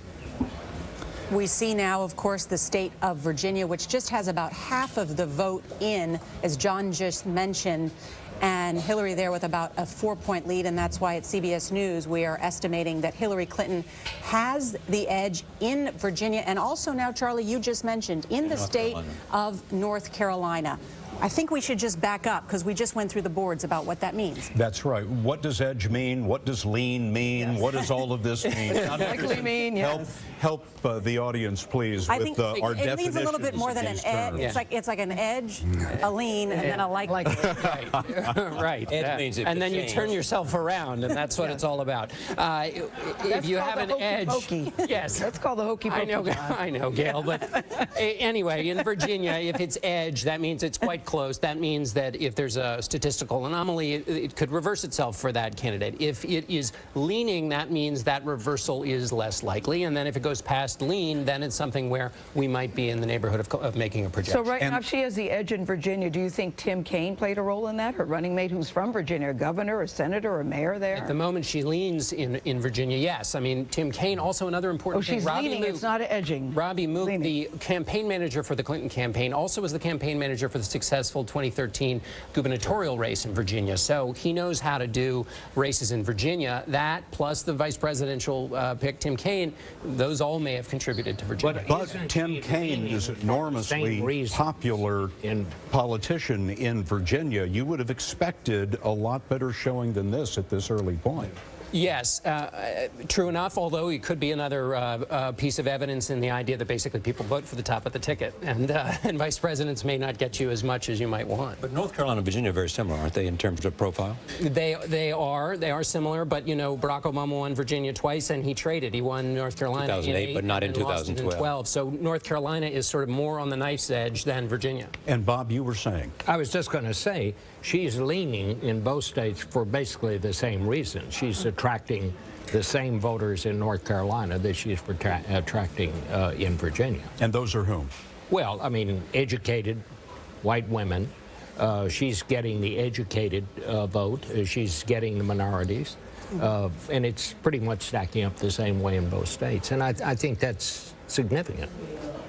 The suburbs around Washington, D.C., a large grove there's Latino, there's also Asian voters in Virginia as well.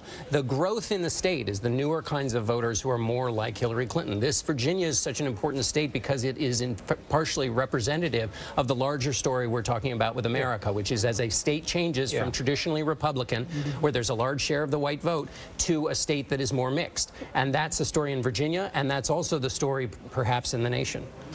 And for more about what this all means at this hour, Charlie Rose is with the political panel. Charlie? Here we have Ben Domenech, the publisher of The Federalist. We have Michelle Norris from the Aspen Institute. She's a former NPR host. And Michael Gerson, the Washington Post columnist. So when you look at this so far, the results we've been listening, where we think that they may be leaning, where they may be more definitive, what do you see? Well, I see the Republican Party tried again a white turnout strategy. Last time, a lot of wise heads, after the Romney loss, said that's not possible anymore. You need to accommodate a multicultural America with real outreach. That didn't happen in this election. Everyone knows in 20 years that can't work. But the question is, can it work this time again? And we're seeing mixed messages. You think the lesson will be cannot work in the future, so therefore we have a realignment of voter groups? Yeah, no, I agree with that. But I don't think they can go back to the pre-Trump message, though, because there are blue-collar workers who have said, we're here. To Michael's point, you know, the real question for the Republican Party now is what comes next. And it seems in a lot of these different races, you see various senators running well ahead of Donald Trump in states like Ohio and states like Florida. And they're going to be returned to the Senate, and they're going to have to decide whether they're going to make a change in the policy approach, the agenda approach that they've had in the past, and whether they're going to try to reach out to some of the groups where Hillary Clinton has lagged Barack Obama. She's lagging behind him in young voters in Ohio and in Florida. The question sort of is, are you going to try to reach out to them? And that would probably require elevating newer, younger faces, people like Rubio himself, to lead the party. Did it get derailed because of Donald Trump? Of course it got derailed because of Donald Trump. Like this was a process. The Republican Party was leaning in the direction of reforming its agenda for a while.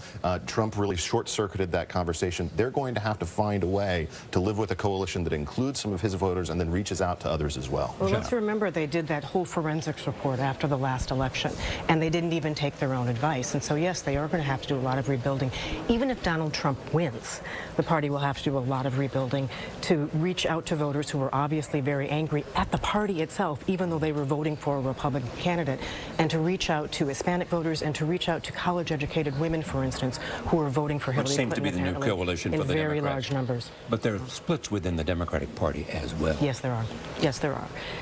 And there are splits among the college-educated voters, and there are splits along economic issues that we see as well. And so the Democratic Party will probably have to do some rebuilding, but not to the degree that the Republican Party will. Yeah, and I think if we have a President Clinton, she will have a decision to make to do real outreach, or whether she's precluded from doing that by her own base, the Sanders base of the Democratic Party. And that will be determined early in her presidency with the issues issues she picks. She signaled that she wants to do that. The biggest problem Republicans face is that nobody really trusts them to lead anymore. They're going to have to reassert themselves in a certain way, and I think that just relying on the same old pre-Trump message is not the way to do it. Thank you all. Back to you, Scott. Charlie, thank you very much. We're going to be back in just a moment. We're going to have a closer look at this race in Florida. More than 8 million votes counted. That's nearly all of them, and it is neck and neck. We're back in a moment.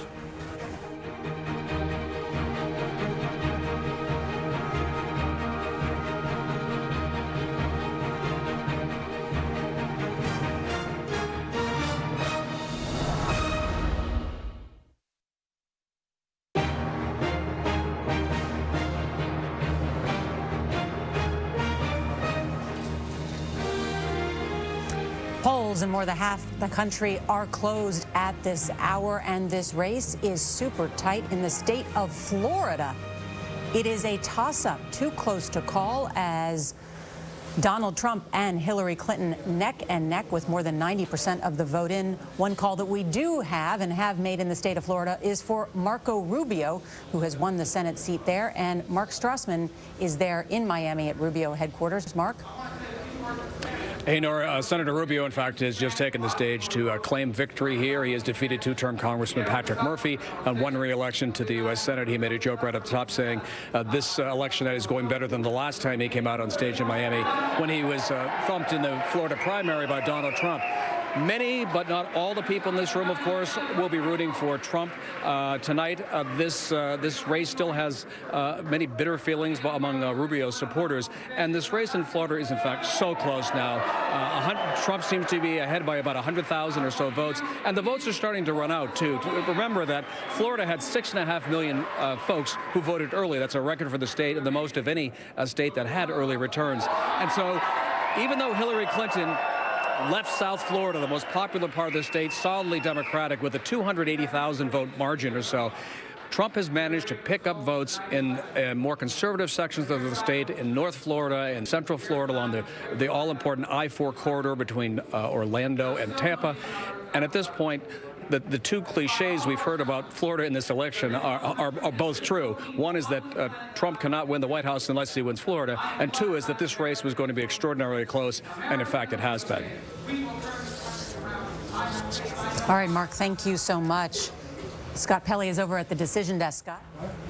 Nora, thanks. We're back here with Anthony Salvanto, our Director of Elections, and what that means is he's our numbers guy.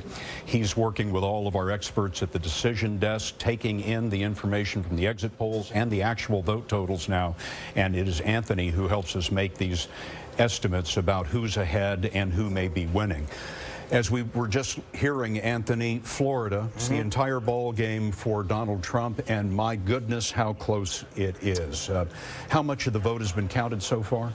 Well, about 75% of what we expect the vote to be. But as the vote comes in, our expectations can actually move up. What we've seen now is the bulk of that absentee vote has been counted. And I will tell you, Scott, one of the things, Hillary Clinton is actually doing well for a Democrat. Down here, you mentioned Broward County. She is performing about where a Democrat typically does well. These counties here in South Florida, solidly Democratic. But here's the thing, Scott. Everywhere else in the state, she is just underperforming a typical Democrat, Donald Trump doing just a little bit better than typical Republicans do. Up here through the Orlando area, through Central Florida, and certainly up around near Jacksonville. You look at some of these counties, and he's doing better than Mitt Romney did. That is adding up little by little to keep him even with Clinton. Well, let's have a look at what this says. They are of more than 8 million votes counted so far. They're separated by about 100,000. Right, exactly. And that's Donald Trump slightly ahead. Donald Trump very slightly ahead in the vote count. In our models, we've got it even, and that's because what we do in the model, Scott, is we account for the number of registered voters who haven't yet had their ballots counted, and we look at it that way. So if you do that, then you look at a slightly more even race because not everything is in from some of these counties. But I will tell you, this is about as close as it gets.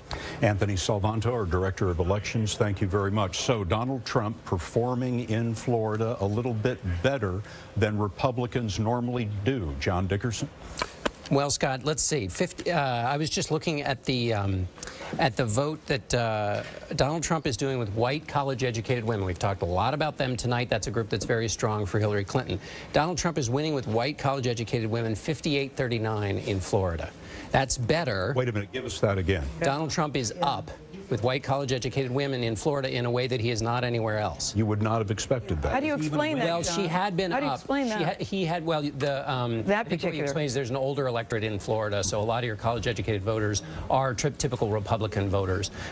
Mitt Romney won the white college-educated 57-42. So Barack Obama at 42 of white college-educated women in Florida is ahead of where Hillary Clinton is now at 39 with white college-educated women in Florida. So that's one area that Hillary Clinton is turning that vote out in other places, but apparently not enough in Florida, which is what makes it close, even though there are other parts of the state that she's turning out lots of Latinos. Is there any other? And the share of the white vote is actually smaller in Florida than it was last time around. Is there any other place we know where Trump is winning college-educated women? And not that, well, other than his red states. Right. I mean, in terms of battlegrounds, Right. I haven't found it yet. Right. It is a really interesting. I'm looking at those same numbers too as the same time you are. I mean, we're talking about 50 and 60%. He's winning those white college-educated females, white college-educated males, sort of across the board. That may be why he's so close in the state of Florida. And just for context here, Hillary Clinton nationally is winning white women with a college graduate degree 51-43. So by 8 points nationally for Hillary Clinton, but she's down by almost 20 in Florida. 91% of the vote counted in Florida so far. That's right. All right. Coming up, polls close in the two-candidate state of New York. We'll talk about that. We've also got Arizona, Colorado, Michigan, New Mexico, Wisconsin, and the big state of Texas. Big state of Texas. The night is young. The night is young. Yeah. More ahead coming up after this. We find the answers. We face the future together. One day after America votes for its next president, reaction from across the nation, around the globe, and a look forward. Tomorrow on the CBS Evening News with Scott Pelley.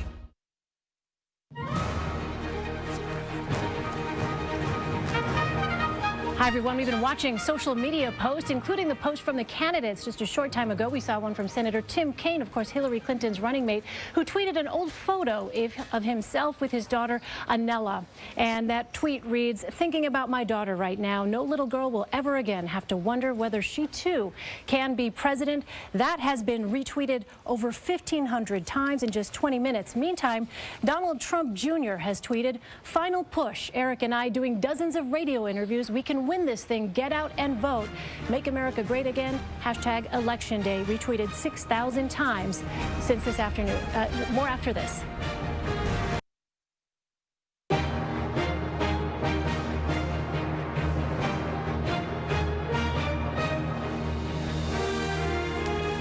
Back now with election night on CBS. It is 9 o'clock in the east, 6 in the west, and it is a tight race for president and a long time before we are going to know who won tonight. Polls just closed in 14 more states, including 4 key battleground states: Arizona, Colorado, Wisconsin, and Michigan. All 4 are toss-ups right now. Still no winner in any of the 13 battleground states that will decide this election tonight. In the race to 270 electoral votes and the presidency, Donald Trump has 123. Hillary Clinton has 97. It is still early. And look at that, what is almost a river of red flowing right through the United States, up and down. We have a number of states. In the state of New York, home state to both of these candidates, CBS News projects Hillary Clinton is the winner. In the state of Texas, CBS News projects Donald Trump has won by a decisive margin. There is a large Hispanic population, but he won that state. In Kansas, CBS News projects Donald Trump is the winner. In the state of Nebraska, another state goes to Donald Trump with a large margin there. And in South Dakota, CBS News projects that Donald Trump will win that state when all the votes are counted. And North Dakota, CBS News projects that Donald Trump will win that state when all the votes are counted. And in Wyoming, Donald Trump is the projected winner as there. This is pretty much what we expected. Yes. But the big headline of the hour is Florida. Almost all the votes, 91% of the votes have been counted in Florida. More than 8 million votes have been counted. And at this moment, Donald Trump is ahead of Hillary Clinton. They are separated by only 140,000 votes. Still much too close to call. Can we talk, Scott, for a second about why he's doing so well with working women, educated women in Florida? When you look at all of the things that Trump has said with his issues with women, the Access Hollywood tape, the comments that he made about Alicia Machado, the accusation of sexual assault, starting with Megyn Kelly in that very first debate. How do we explain how this is possible? Well, the Republicans who like him are willing to forgive him those things. We've talked to voters who are in the Trump camp, and they were the ones who said, "Oh, this is locker room talk," and this is that's part of it. They forgive him, and why do they forgive him? Because they don't like Hillary Clinton, and they think the country needs to be turned around, and they think that he can do it. Another thing about Florida, just that's true of all these other states that we're looking at that are battleground states, is that this is a debate here in the country right now between the cities and the rural areas. And what Donald Trump is doing well in Florida is he's doing well in 41 or so counties, 40 or more counties, all over the rural areas, doing a little bit better than Mitt Romney did. And Hillary Clinton is doing well in the cities.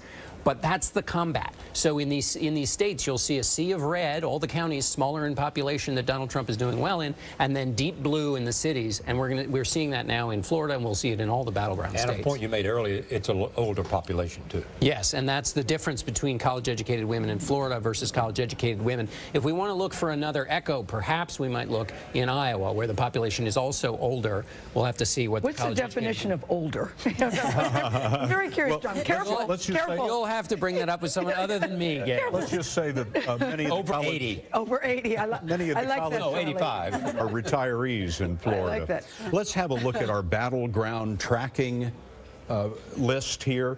This shows you the states that have polls that have been closed. So the polls have closed in all of the battleground states except for Iowa and Nevada. They're at the bottom. And folks, you would normally be looking for check marks on either side of the state name showing whether we have projected the race for Hillary Clinton or Donald Trump, and you don't see any. And that is because all of these battleground races at this moment are so close that CBS News cannot yet make an estimate. But let's have a look at the electoral vote now, where it stands, snapshot in time at this moment. Hillary Clinton with 97 electoral votes, Donald Trump with 123. But remember, there are 270 that are Donald Trump with 123. But remember, there are 270 that are needed to win. There's some big Democratic states where the polls are still open. California, most notable among them. And so it is going to be a long, close race tonight. Anthony Mason has all of the exit poll data. Anthony? Nora, we wanted to break out the battle in the battleground state of Pennsylvania, where we knew there would be a substantial divide between the city and the rural areas. And there is, as you can see in our exit poll. Hillary Clinton winning basically 3 out of 4 voters in the city. Donald Trump winning nearly that margin in the rural areas. But as you can see, the real battle is there in the suburbs where it's dead even. Hillary Clinton finding strength among suburban women, winning them 56 to 40%. This was a group that went for Mitt Romney 4 years ago by 52%. So great strength there. But there was no early voting in Pennsylvania, and the late deciders are going to Donald Trump by a 52 to 39% margin. And that's why things are still close in Pennsylvania. Gail? Yeah, that seems to be the theme of the evening. Thank you very much, Anthony. Too close in Pennsylvania, too close in Florida. Another interesting thing from the exit poll, college degrees. Hillary Clinton has 55% of those voters. Donald Trump has 41%. No college degrees. Donald Trump has 50% of that voting population. Hillary Clinton has 46%. Now, last night, John, the Clinton campaign ended very strong with President Obama, Michelle Obama, Bruce Springsteen and John Bon Jovi in Philadelphia on the steps of Independence Hall. Yeah, the voting on Election Day is a bigger deal in Pennsylvania than in North Carolina or Ohio or any of these states where you have the early vote. And we have a call in the state of Arkansas. Bill Clinton carried his own home state in 2 elections, but there's a little rock in a hard place tonight for the Clinton family as Donald Trump is the predicted winner in the state of Arkansas. Is this a surprise, Nora? No, it was expected that he would win there. But she was First Lady of Arkansas for quite a long time. Now was the former senator from New York State, so she's won New York, lost Arkansas, the 2 states that she's spent most of her life in. Let's go back to the map as you've pointed out all night, Scott. 129 electoral votes for Donald Trump, 97 for Hillary Clinton. There's that river of red right down the United States. But it does look like a river, too. It does look like down the middle. But I'm really fascinated by what's going on in these battleground states that we have talked about all night. John, you were excellent in pointing out about what would be the storylines of tonight, we would know whether Donald Trump is having a good night or whether Hillary Clinton is having a good night. It's 9 o'clock. This is tight. Florida's tight. And Virginia, still tight? It's very, very close, very tight. It's looking more like a map that you would expect if you had a generic Republican and a generic Democrat. There's not a wild success by, or they're both having success at the same time. So, yeah, it's getting tighter, it feels like, as we go on. Let me ask it this way. If you are inside Trump Tower tonight, you are looking at this map, what are you nervous about? You're holding your breath. Yeah. Well, you're nervous that nothing's getting better. You're happy it's a toss-up life. Yeah. But remember, you've got to win more places. And so the probability of winning all of these that are very close, or winning more of these that are very close than Hillary Clinton is still tough. You know, there have been no surprises tonight. I think that's very important to understand. The states we thought were going to go Democratic have gone Democratic. The ones we thought were going Republican so far has gone Republican. All of the battleground states are very close. The most, I guess if there is a surprise, Florida has not been called yet. It's very close. I'd still like to know what's going on down in Georgia. I think most people thought that would go Republican, although some of us called it a battleground state. But I think you're right, John and Nora.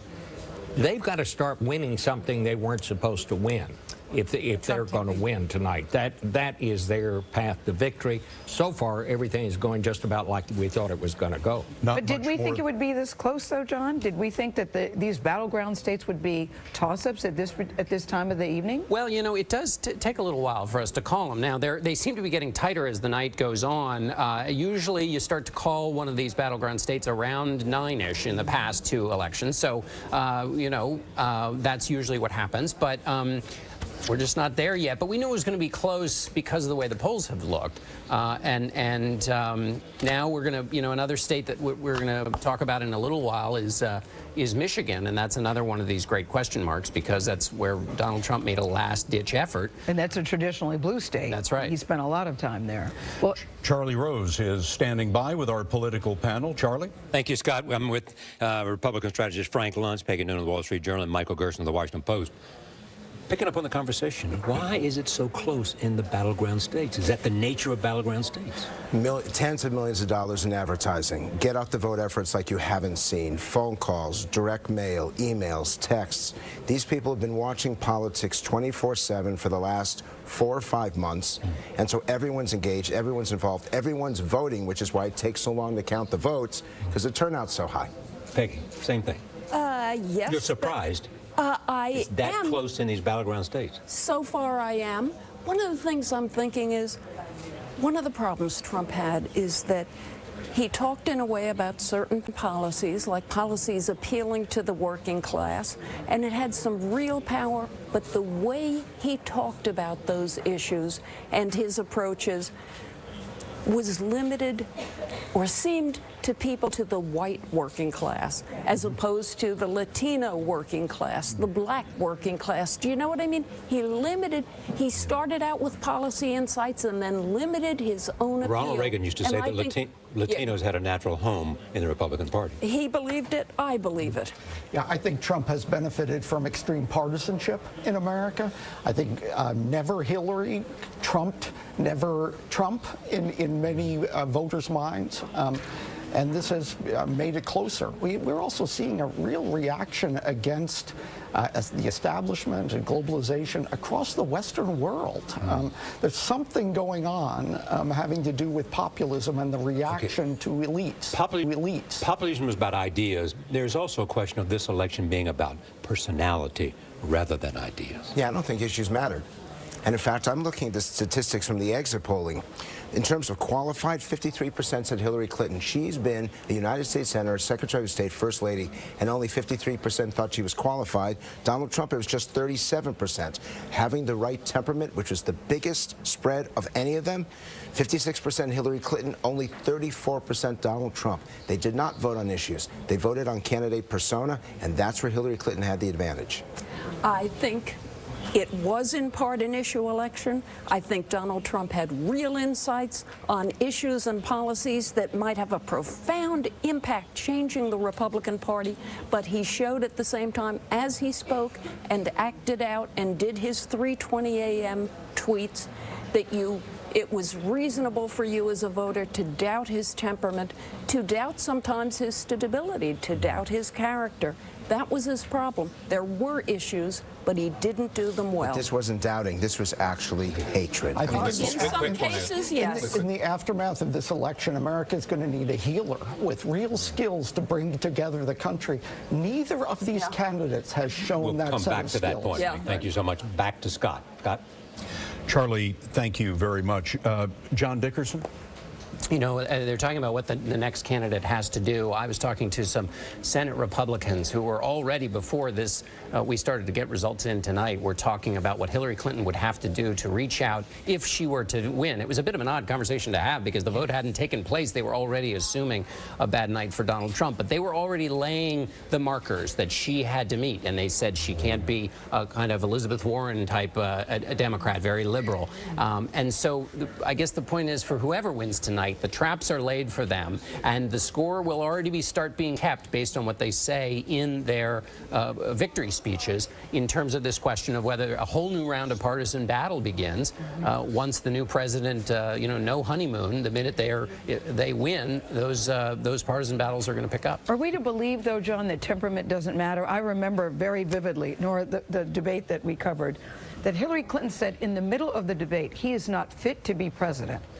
And I've never heard an opponent take on another opponent that way. You may disagree with his issues, you may disagree with some of his policies, but I've never heard someone say you are not fit for this job. Well, that was his Achilles heel, and to the extent that voters felt that way and put that at front of mind about their worries about the candidate, that was when things were not going well for him.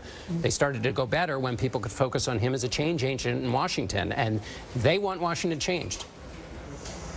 All right, looking at these battleground states, we have yet to call a battleground state. It's 9:15. Florida separated the two candidates by 20,000 votes. Just about 20,000 votes at this hour. We'll have the latest from there when we're back. Oh, I'm sorry.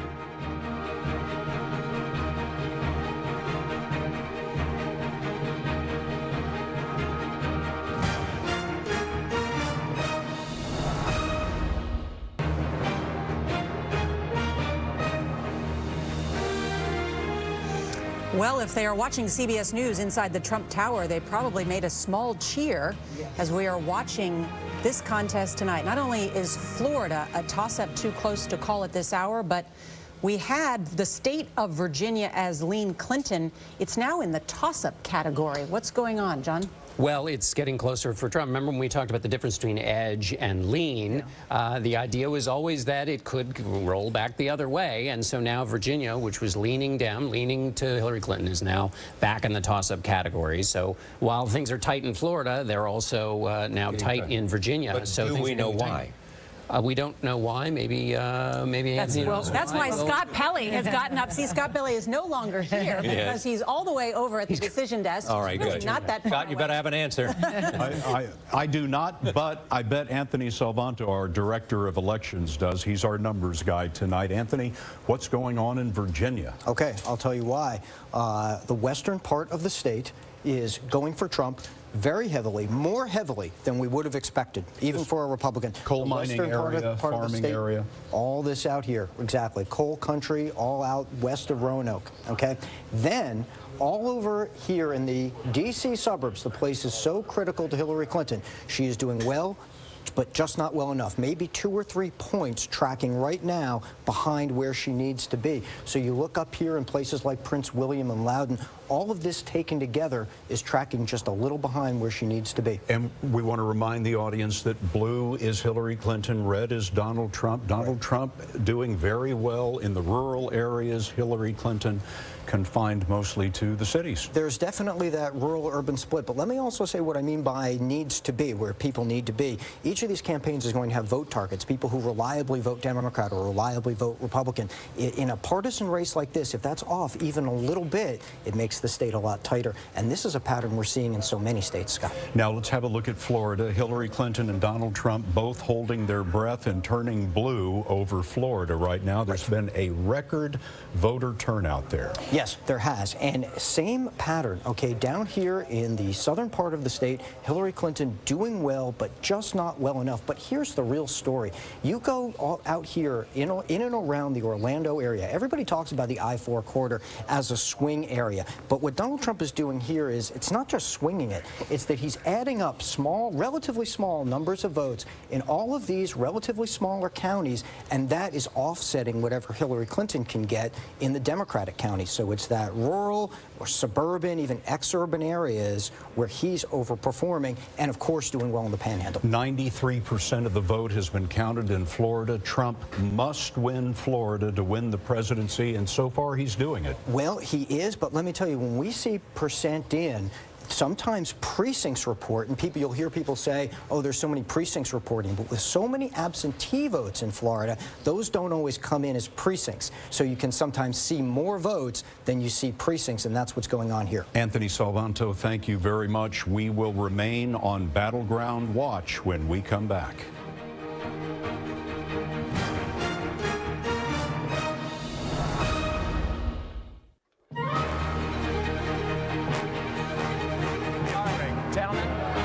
Gentlemen, let's leave it there so I can ask a question of Senator Cruz, who's also running for president. Gentlemen, Nixon the standard. people at home cannot understand either one of you when you speak over each other. This was WrestleMania.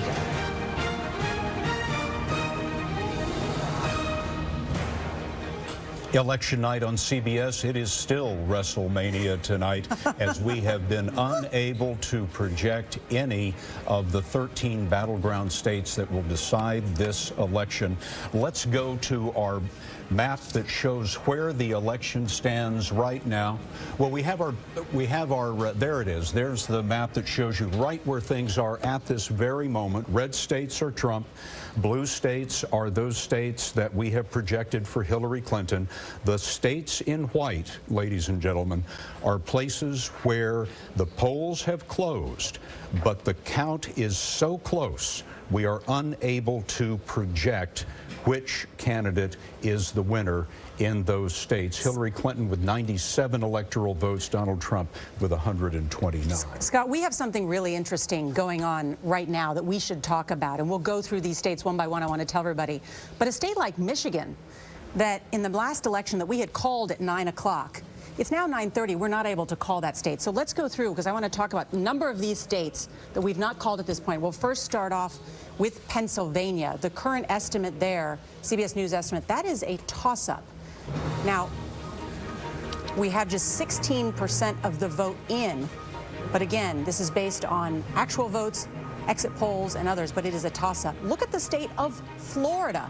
94% of the vote in, Donald Trump ahead by 2 percentage points. The Democrats were boastful to me earlier today. I'm getting radio silence right now asking them what's going on in that state. He has to win Florida, and right now he is. He is. And Ohio, look at this. another state that Donald Trump felt confident in. He's performing well, 53% of the vote in there. Let me get through these. Michigan, just 17%. Colorado first, forgive me. A toss-up in Colorado. And Michigan, a toss-up as well. John. Well, so we got two different kinds of states here. The Rust Belt states are all linked, and why are they linked? Because we've talked about it earlier tonight. One of the key themes of this election is the difference in college education or not college education. If you look at the states, they all group together in terms of having a large non-college educated electorate. Ohio, Michigan, Pennsylvania, they're all very close to each other. So the electorates are the same, and so Donald Trump is obviously doing well with that electorate. What's interesting is that Florida is a different kind of state. So he is doing two different kinds of things here. He's winning, or he's holding his own in two different kinds of states. And what's key here is that if he does well in Pennsylvania, then there's a chance he could do well in Michigan and Ohio and then Iowa. Trump's theory of the case was that he would do well in the Rust Belt, that there was a vote there for him. Because of this large share of the electorate that was non-college educated, blue-collar workers who are disappointed with Washington. They don't feel like they upset about jobs and trade. And also, there's a cultural piece to this. These are the ones when you hear "Make America Great Again." They what does that really mean? Make America Great Again? Because when you talk to many people in this country, they'll say, "When was it not great?" What does that mean exactly? Make America Great Again. Well, there's a gradation of what that means. I mean, for some people, it means a world in which the economy is better, in which middle-class jobs are stronger. But for other people, it means a world in which there is not so much of a minority presence in America. And culturally, where the kind of liberal mores are not a part of my everyday experience. And so it gets very messy. And he's talking to the steel workers in Ohio who have lost their jobs because of cheap Chinese steel. There's a steel mill in Lorain, Ohio that has been producing for more than a century, and it closed last spring, laid off 600 workers. Those are those people. It's both cultural and economic. Michigan has not voted for a Republican since 1988. Let's go now to Anthony Mason, who has the exit polls about what people think in that state. Anthony? Yeah, Nora, it was George H.W. Bush, the last Republican to win the state of Michigan back in '88. Here are two key reasons why Donald Trump is competitive in Michigan tonight. The first is whites without a college degree. John was just talking about them. He's winning them 61 to 31%, a 2-to-1 margin. But what's significant here is he's outperforming Mitt Romney, who won this group with 55% 4 years ago. He's also winning men by a margin of 52 to 40%. Now, Donald Trump is winning men around the country, but men in Michigan went for Barack Obama 4 years ago, narrowly, but he won them on the way to winning the state. But these two changes are a big reason Donald Trump is competitive in Michigan right now. Gail? Yeah, it's very interesting, Anthony. It's not just the non-educated voters that he's resonating with. Look at these numbers, guys. White college-educated voters, 50% are going for Donald Trump, 43% are going for Hillary Clinton in Michigan. What does that tell us, John, about what's likely to happen or what's going on in Michigan at this moment? Well, it's a gender thing. So in other states, Hillary Clinton is winning white college-educated women by more than she is in Michigan. She's only winning them by 6 points. But look at how well Donald Trump is doing with white men with a college degree, almost 20 points ahead for Donald Trump, almost 20 points ahead for Donald Trump with that group. So he's doing better culturally in Michigan than he would be doing in, say, a state like Pennsylvania, where Mitt Romney won white college-educated women by 11 points. Hillary Clinton is now up by 22 with white college-educated women. So that's really interesting because we're assuming that Pennsylvania and Michigan are alike, and in that case, they are not alike. But you know, when he first started going to Michigan, we were sitting thinking, why is he going to Michigan?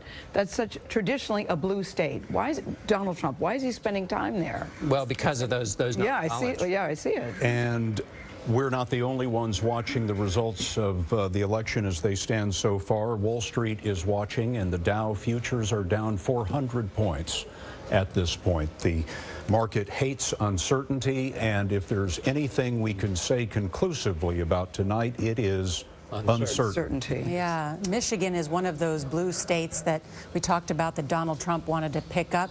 He placed a $25 million ad buy in the final week of the campaign. Michigan was one of those states. Michigan is also a state that has a large African-American community, 15% out of Detroit, 15%. Hillary Clinton has performed well among that group. However, there's been some question about whether she was able to get black voters to the polls on Election Day. But noteworthy again tonight, Michigan, one of the battleground states that has trended blue in the past. The last time it voted for a Republican was in '88, and at this hour, it is a toss-up. Want to remind everybody. I'm sorry. No, please, Bob, after you. Squeeze in a word here. You know, we knew at the beginning of this evening, we have known for 2 months, this was a deeply divided nation. What we have found out so far tonight is we were right about that. Maybe we didn't understand how divided we really were. Now, I want to remind everybody that we are watching these battleground states closely every second, and the moment CBS News can make an estimate of who is ahead or who is winning, we are going to stop whatever we're doing, and we're going to tell you about that. Well, and now we have one. Nora? We do have a call in the state of Connecticut. Hillary Clinton has won in that state. She is the winner.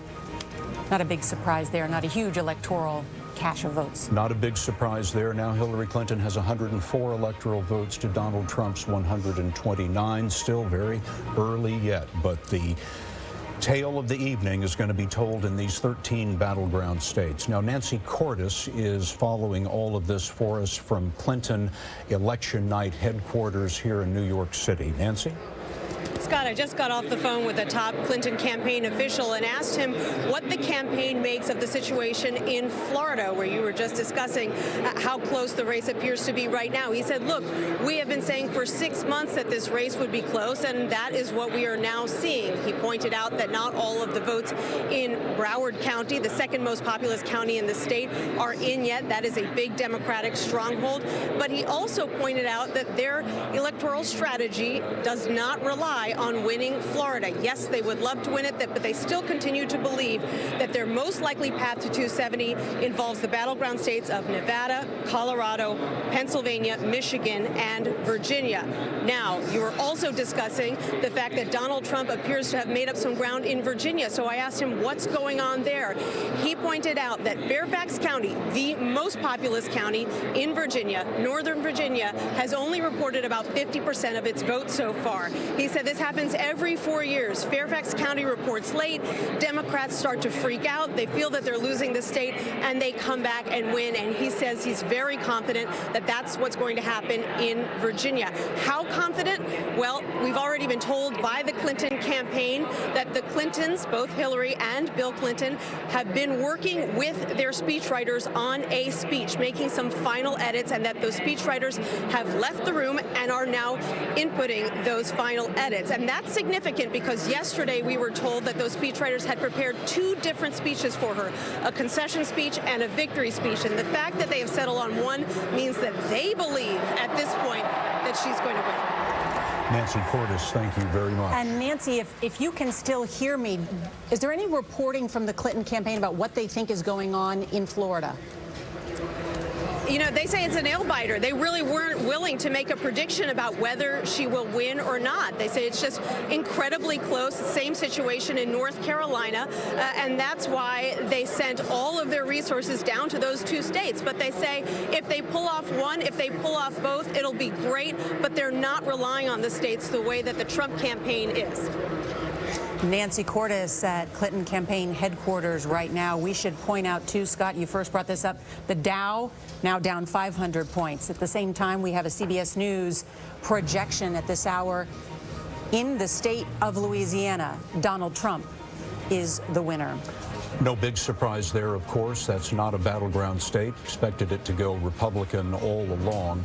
But let's have a look at our map status of the race right now as it stands.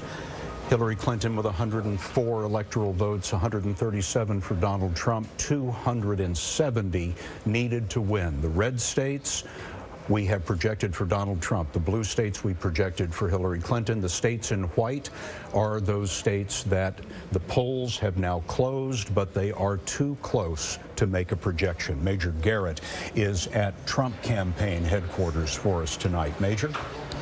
Scott and Nora, earlier this evening, there was a definite despondency within Trump Tower looking at the exit poll data and what they were seeing and hearing based on reports from battleground states. That has turned to cautious optimism. And one thing I heard repeatedly from senior Trump advisors was, look, the exit poll data doesn't look good, but we are going to overperform the exit poll data.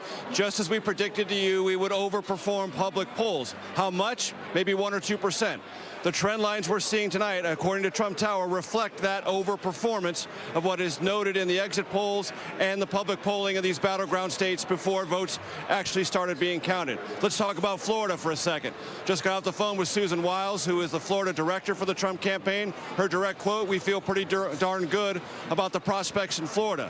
But the Trump campaign, just like the Clinton campaign, waiting to see what happens in heavily Democratic Broward County to tip the scales one way or the other in Florida. But it is worth pointing out, Florida is an absolute must for Donald Trump. There is no path without Florida, and they would like to see more encouraging trend lines in North Carolina, Virginia. They're encouraged by Pennsylvania and Michigan, but they have yet to see that breakout state where they can achieve that clear path to 270. Everything is very close. They are not nearly as discouraged as they were earlier this evening, but they are still looking for a momentum builder, a battleground state that goes for Trump and that builds momentum as they try to reach that 270 mark. Major Garrett, thank you very much. 13 battleground states that will decide the election tonight, states that could go either way, and right now all of them could go either way. We'll be back in just a moment.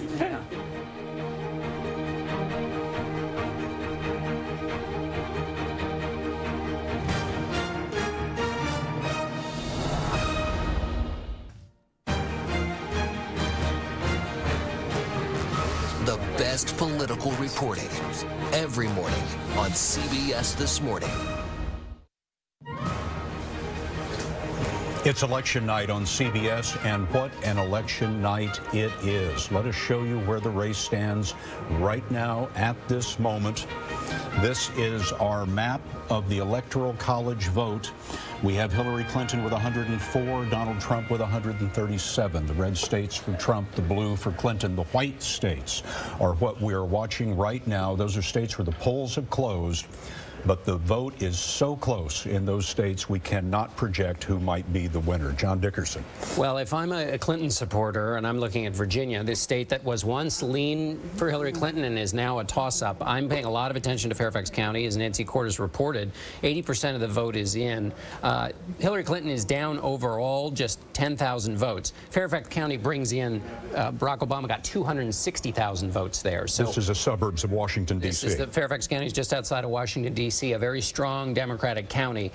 If I'm a Democrat who wants Hillary Clinton to be elected, I'm watching the votes come in Fairfax County, hoping that it performs as it did for Barack Obama, which would give her, or at least help close that 10,000 vote deficit in Virginia. Can you put it in perspective, John, from 2012? Where were we in terms of calling states? Well, in 2012, by now, the battleground states, although Michigan wasn't as much of a battleground as it is right now, was called by now, as was Pennsylvania. Again, not as much of a battleground as it is right now. At 10 o'clock, by 10 o'clock, North Carolina, which was very much of a battleground, tight, very tight, was called by 10 o'clock in 2012. All right. Bottom line, to follow on your line, if you're a Clinton supporter, you're popping an anti-anxiety pill right now.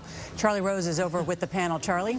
Thank you, Nora. We're talking, remember, the first thing we said at 7 o'clock, it's a tight race. And we're seeing that in the states that are contested and very different. On the one hand, you got Virginia and North Carolina and Florida, and then the Rust Belt, and then you have a couple out west. Let's talk about the Rust Belt. Why are they so tight? You know, it's interesting. I was in Ohio just a couple of weeks ago in Trump country, southeastern Ohio, eastern Ohio. There's this Scots-Irish spine that kind of runs up and down Appalachia, and one of the things that is pretty consistent along that spine is that they've seen less of an economic comeback in the wake of the recession. They have a lot more economic resentment. They also have cultural cultural resentment towards a class of elites who they believe have ignored their needs, ignored their priorities for far too long. And I really detected when I was talking to voters there just an enormous amount of rebelliousness, a feeling. And I really detected when I was talking to voters there just an enormous amount of rebelliousness, a feeling that they needed to send a message to Washington and to the country. I think you're seeing that happen tonight.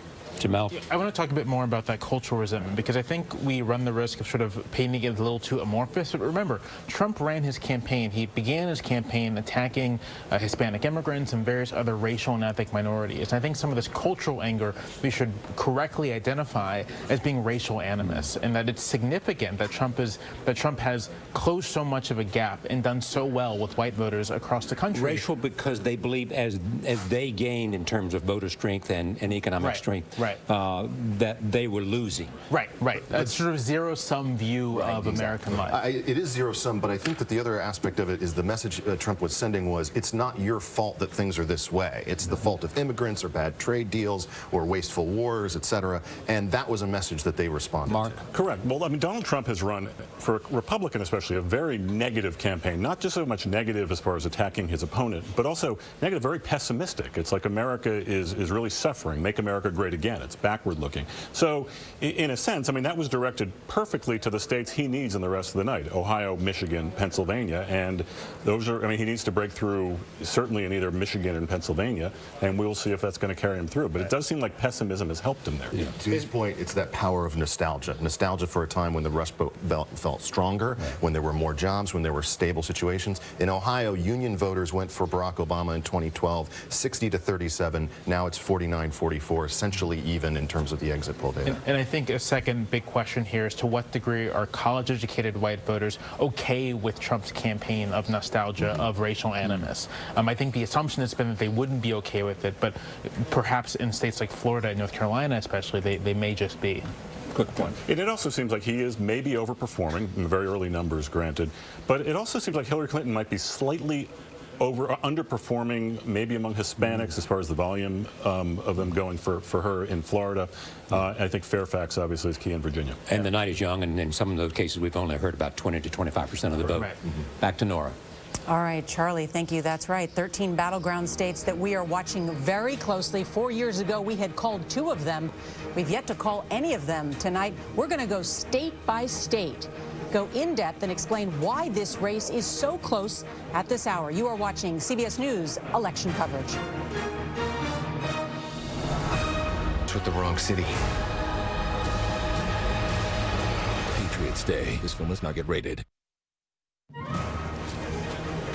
Well, this is getting awfully exciting, guys. North Carolina, a state which we had earlier given the edge to Hillary Clinton, we've now moved back up into the toss-up category. Charlie Rose, those are your people. They are North Carolina. And I'm not sure what's happening, John. Well, we've got a little bit down in the African-American vote. 21% of the electorate there is African-American. It was 23% in 2012. That might be one answer. In Mecklenburg County, that's like Fairfax County in Virginia, only 43% of the vote. That is Charlotte. That is a deeply blue area. If I'm Clinton's people and I'm focused on Fairfax, I'm also focused on Mecklenburg. We've also got new information about what is happening in the state of Florida, why it's so close, record-breaking turnout, and we've got news of your local races. More as CBS News Election Night continues.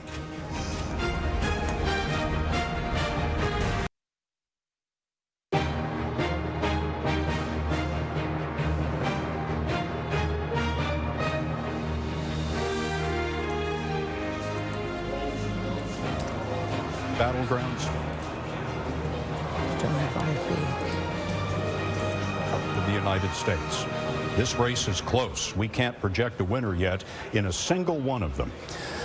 Anthony Salvanto, our Director of Elections, let's have a look here at some of these states that are just too close to call. We just moved North Carolina into the toss-up category. Right. It had been leaning Clinton for a while, but what's happening, Scott, is that we are seeing votes coming in now all here around the coast, counties where Donald Trump is, and this is a story we've been telling all night, overperforming what we thought he might do, overperforming in Republican areas. Hillary Clinton is down just a little bit in some of these blue counties. They represent places that are going Democratic, doing not well enough, but If Donald Trump can offset whatever margin she's going to make down here around Raleigh-Durham, then that's why we've got it at least back to toss-up right now. Before we leave you, let's have a look at Florida.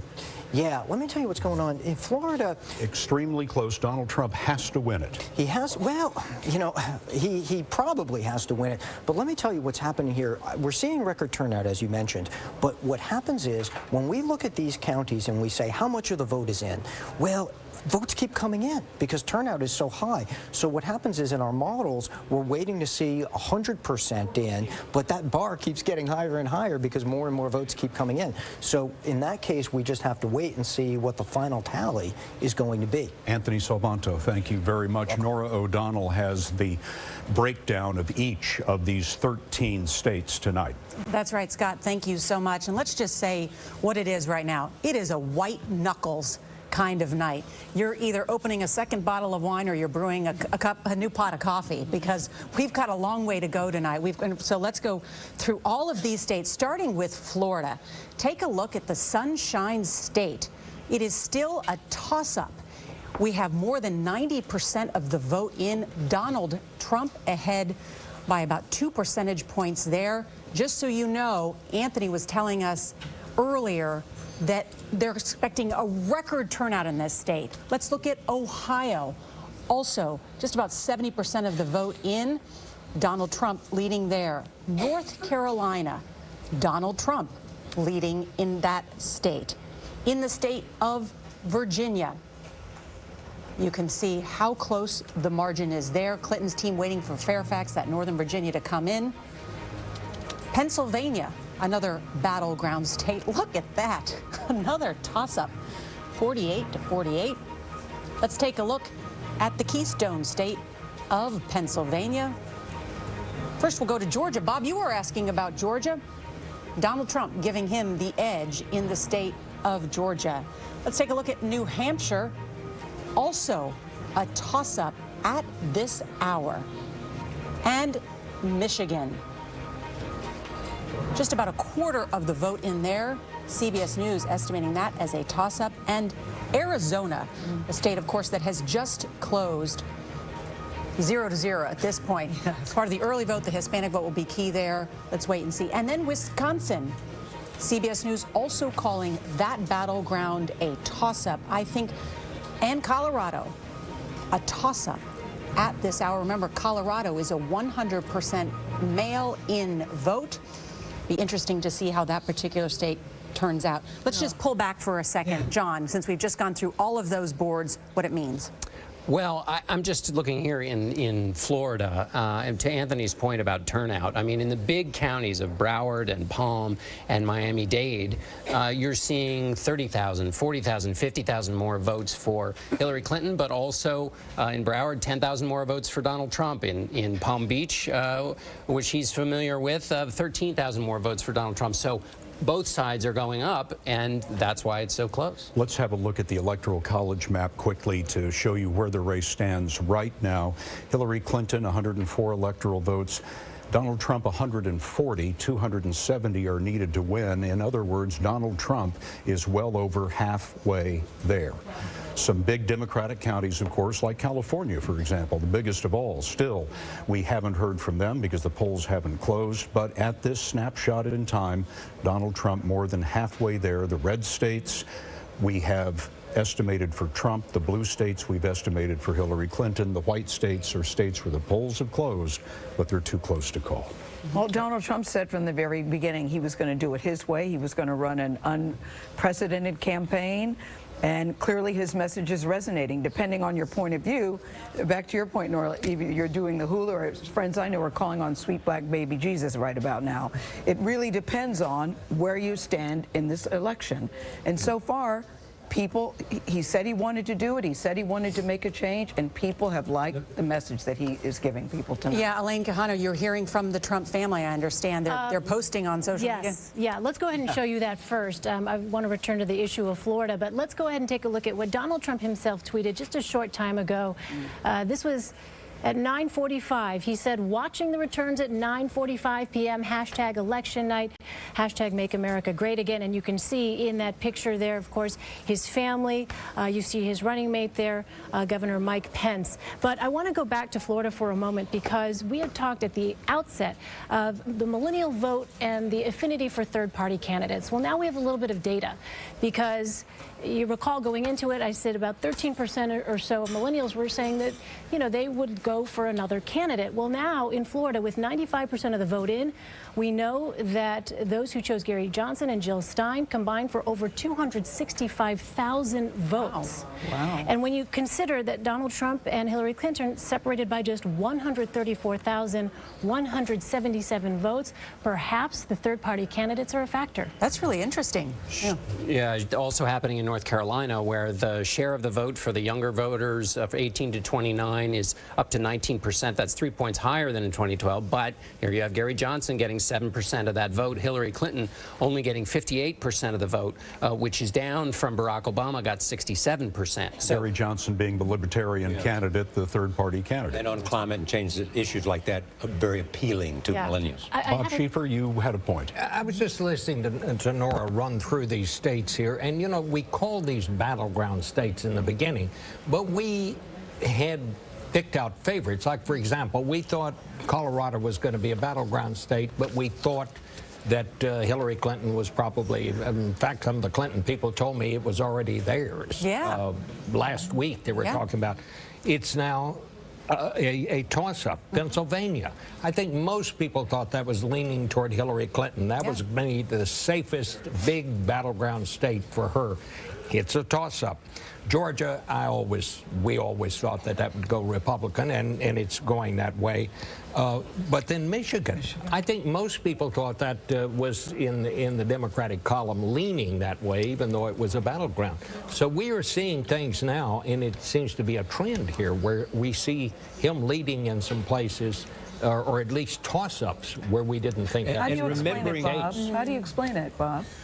Well, I don't know. I mean, most people seem to have voted for him than voted for her. Remembering the exit vote that we saw, you know, we said it was going to be tight. That was one thing that we said. But is what we're seeing now different than what we expected from the exit polling that we had? Yeah. Well, it's interesting.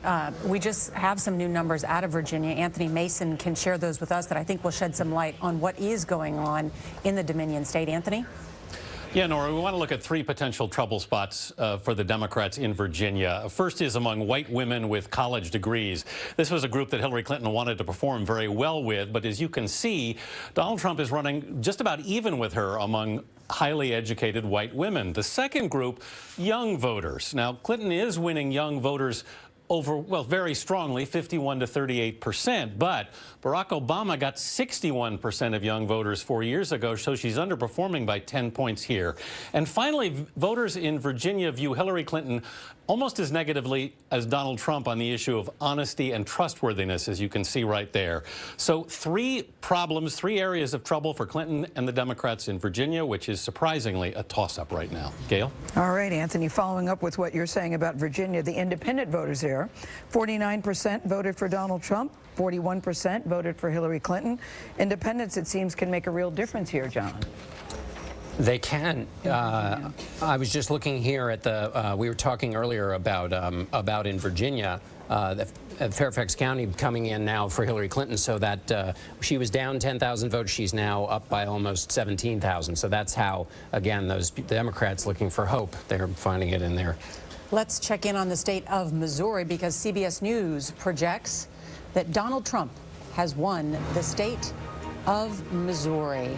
We'll be also watching the state of Missouri, as there is a key Senate race there as well. Senator Roy Blunt facing a tough challenge in that state. We'll have an update on his race out of Missouri, but Donald Trump, the projected winner there.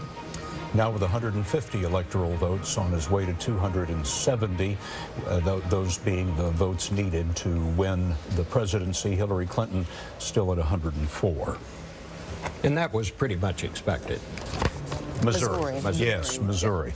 Very little of the rest of this has been expected, certainly in the 13 toss-up states. Let's talk about, too, what's going on as the polls have closed in in almost all of the battleground states. Well, in fact, they have closed in all of the battleground states. We've been here for a few hours, so I've lost track of time, but it is 10 o'clock and they've all closed. Iowa's just closed. Iowa's just closed. Nevada.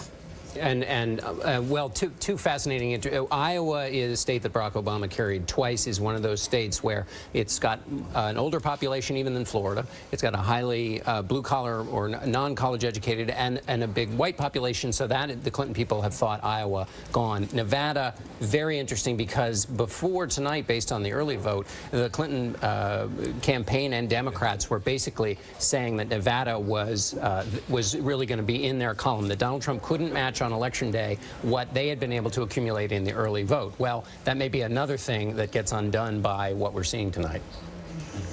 John Dickerson, thank you very much. We're going to take a brief break here. We are going to come back with all the very latest results from these key battleground states, and we're going to visit with some of our correspondents who are in those states for us. Election night continues here on CBS.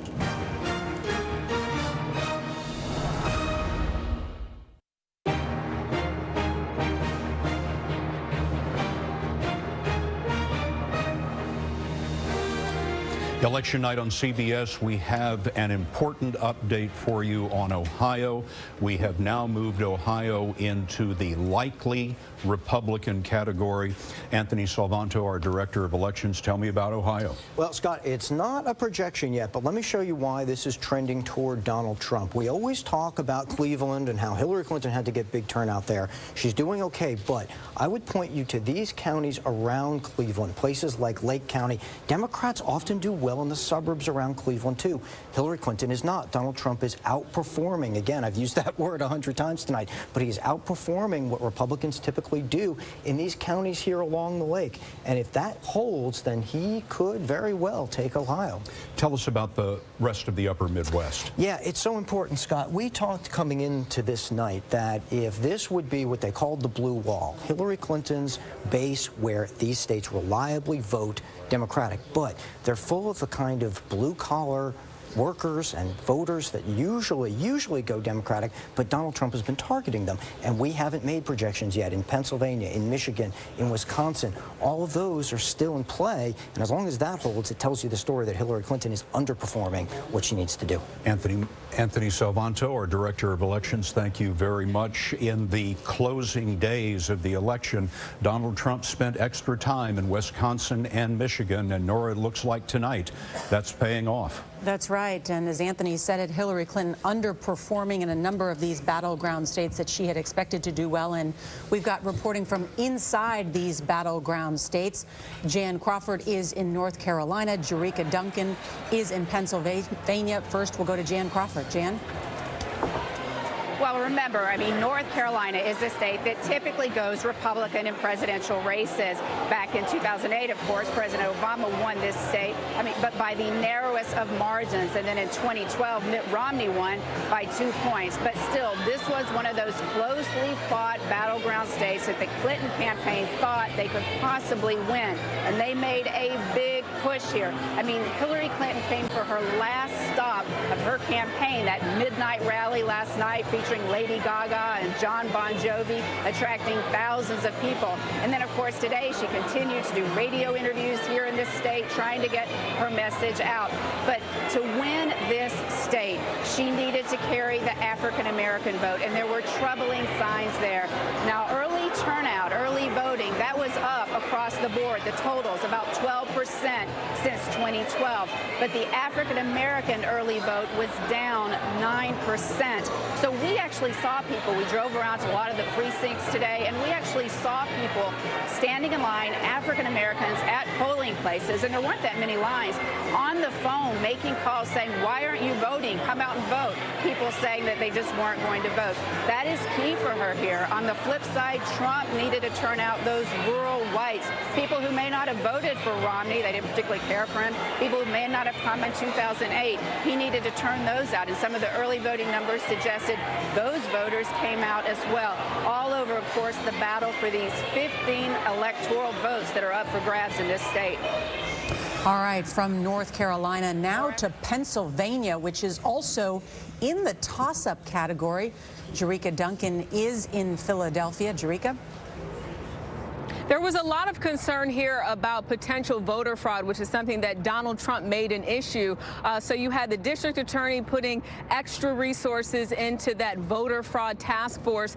But at the end of the day, there were no reports of any intimidation or voter fraud. As for voter turnout, I can tell you the nonpartisan watchdog group Committee of 70 was saying that turnout seemed to be higher than the last presidential election, but nothing official yet. A lot of folks that we spoke to, primarily in African-American communities, felt good. They said that just based on the lines that they had seen, the amount of people that were out early this morning, that they felt Hillary Clinton definitely had this state on lock. And we know that the last time a Republican actually took this state was in 1988. So you're talking about a state that is primarily Democratic, but of course it is up in the air. It is not over yet. So it remains to be seen just how all of those factors play into what actually happens tonight. We also want to note that the absentee ballots, that was actually down about 20%. So there will be a lot of questions asked, a lot of analyzing, but at the end of the day, it's not over just yet. Jerika, thank you very much. We are making an adjustment in our estimate in Florida. We are moving Florida now to lean edge, I beg your pardon, not quite a lean, just an edge, but an edge to Donald Trump, the Republican. John, why are we making that change, and what does it mean? Well, it means that Hillary Clinton may have turned out her vote, and a lot of Latinos are turning out, but Donald Trump is turning out his vote too. Again, in those rural areas, when you look at the map, all of that red, he's doing it a little bit in each place. Hillary Clinton is doing it in big places around the cities. One thing I think we can conclude basically here is at the beginning of the night there was a big question. Did Donald Trump's vision of the electorate, which was in contrast to many Republicans, which is that he could do well by appealing to the electorate on his terms, that's been ratified. He did well by appealing on his terms. He may or may not be president. But in terms of that theory of the case, he has done well enough tonight to prove that he was right about that.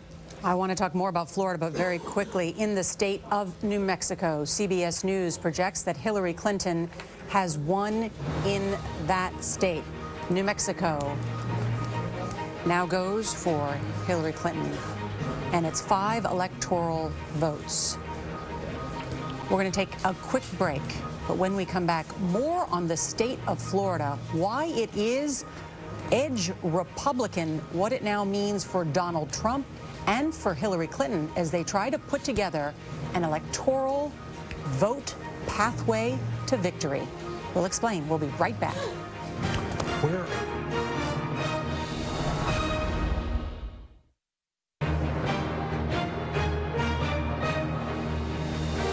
We've got news to report, ladies and gentlemen. In Arizona, Senator John McCain has been declared the winner in that state. John McCain was seeking his 6th term in the United States Senate, 80 years old. Of course, the former Republican nominee for president has won a victory there. He also made it clear he would not be voting for Donald Trump. I think the final straw for him was after that Access Hollywood tape. He said neither he or his wife would be voting for Donald Trump. And he had stood by him for several times. I remember, of course, Donald Trump at one point said he liked people who weren't captured and made president. I do remember that. Well, at this hour, we have a number of battleground states still yet to call. I think I said earlier, it's a white-knuckle race. We'll have more. Charlie Rose in the political panel. All that coming up.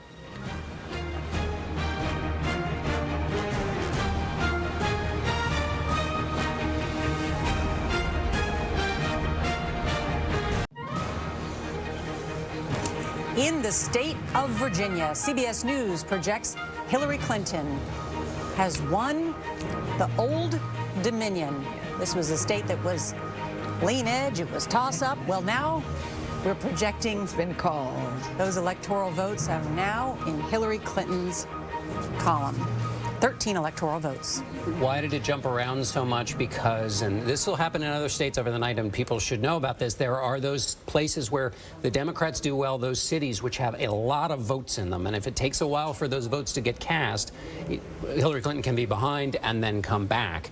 And so that's what happened in Fairfax County. The vote came in from Fairfax County, it went to Hillary Clinton.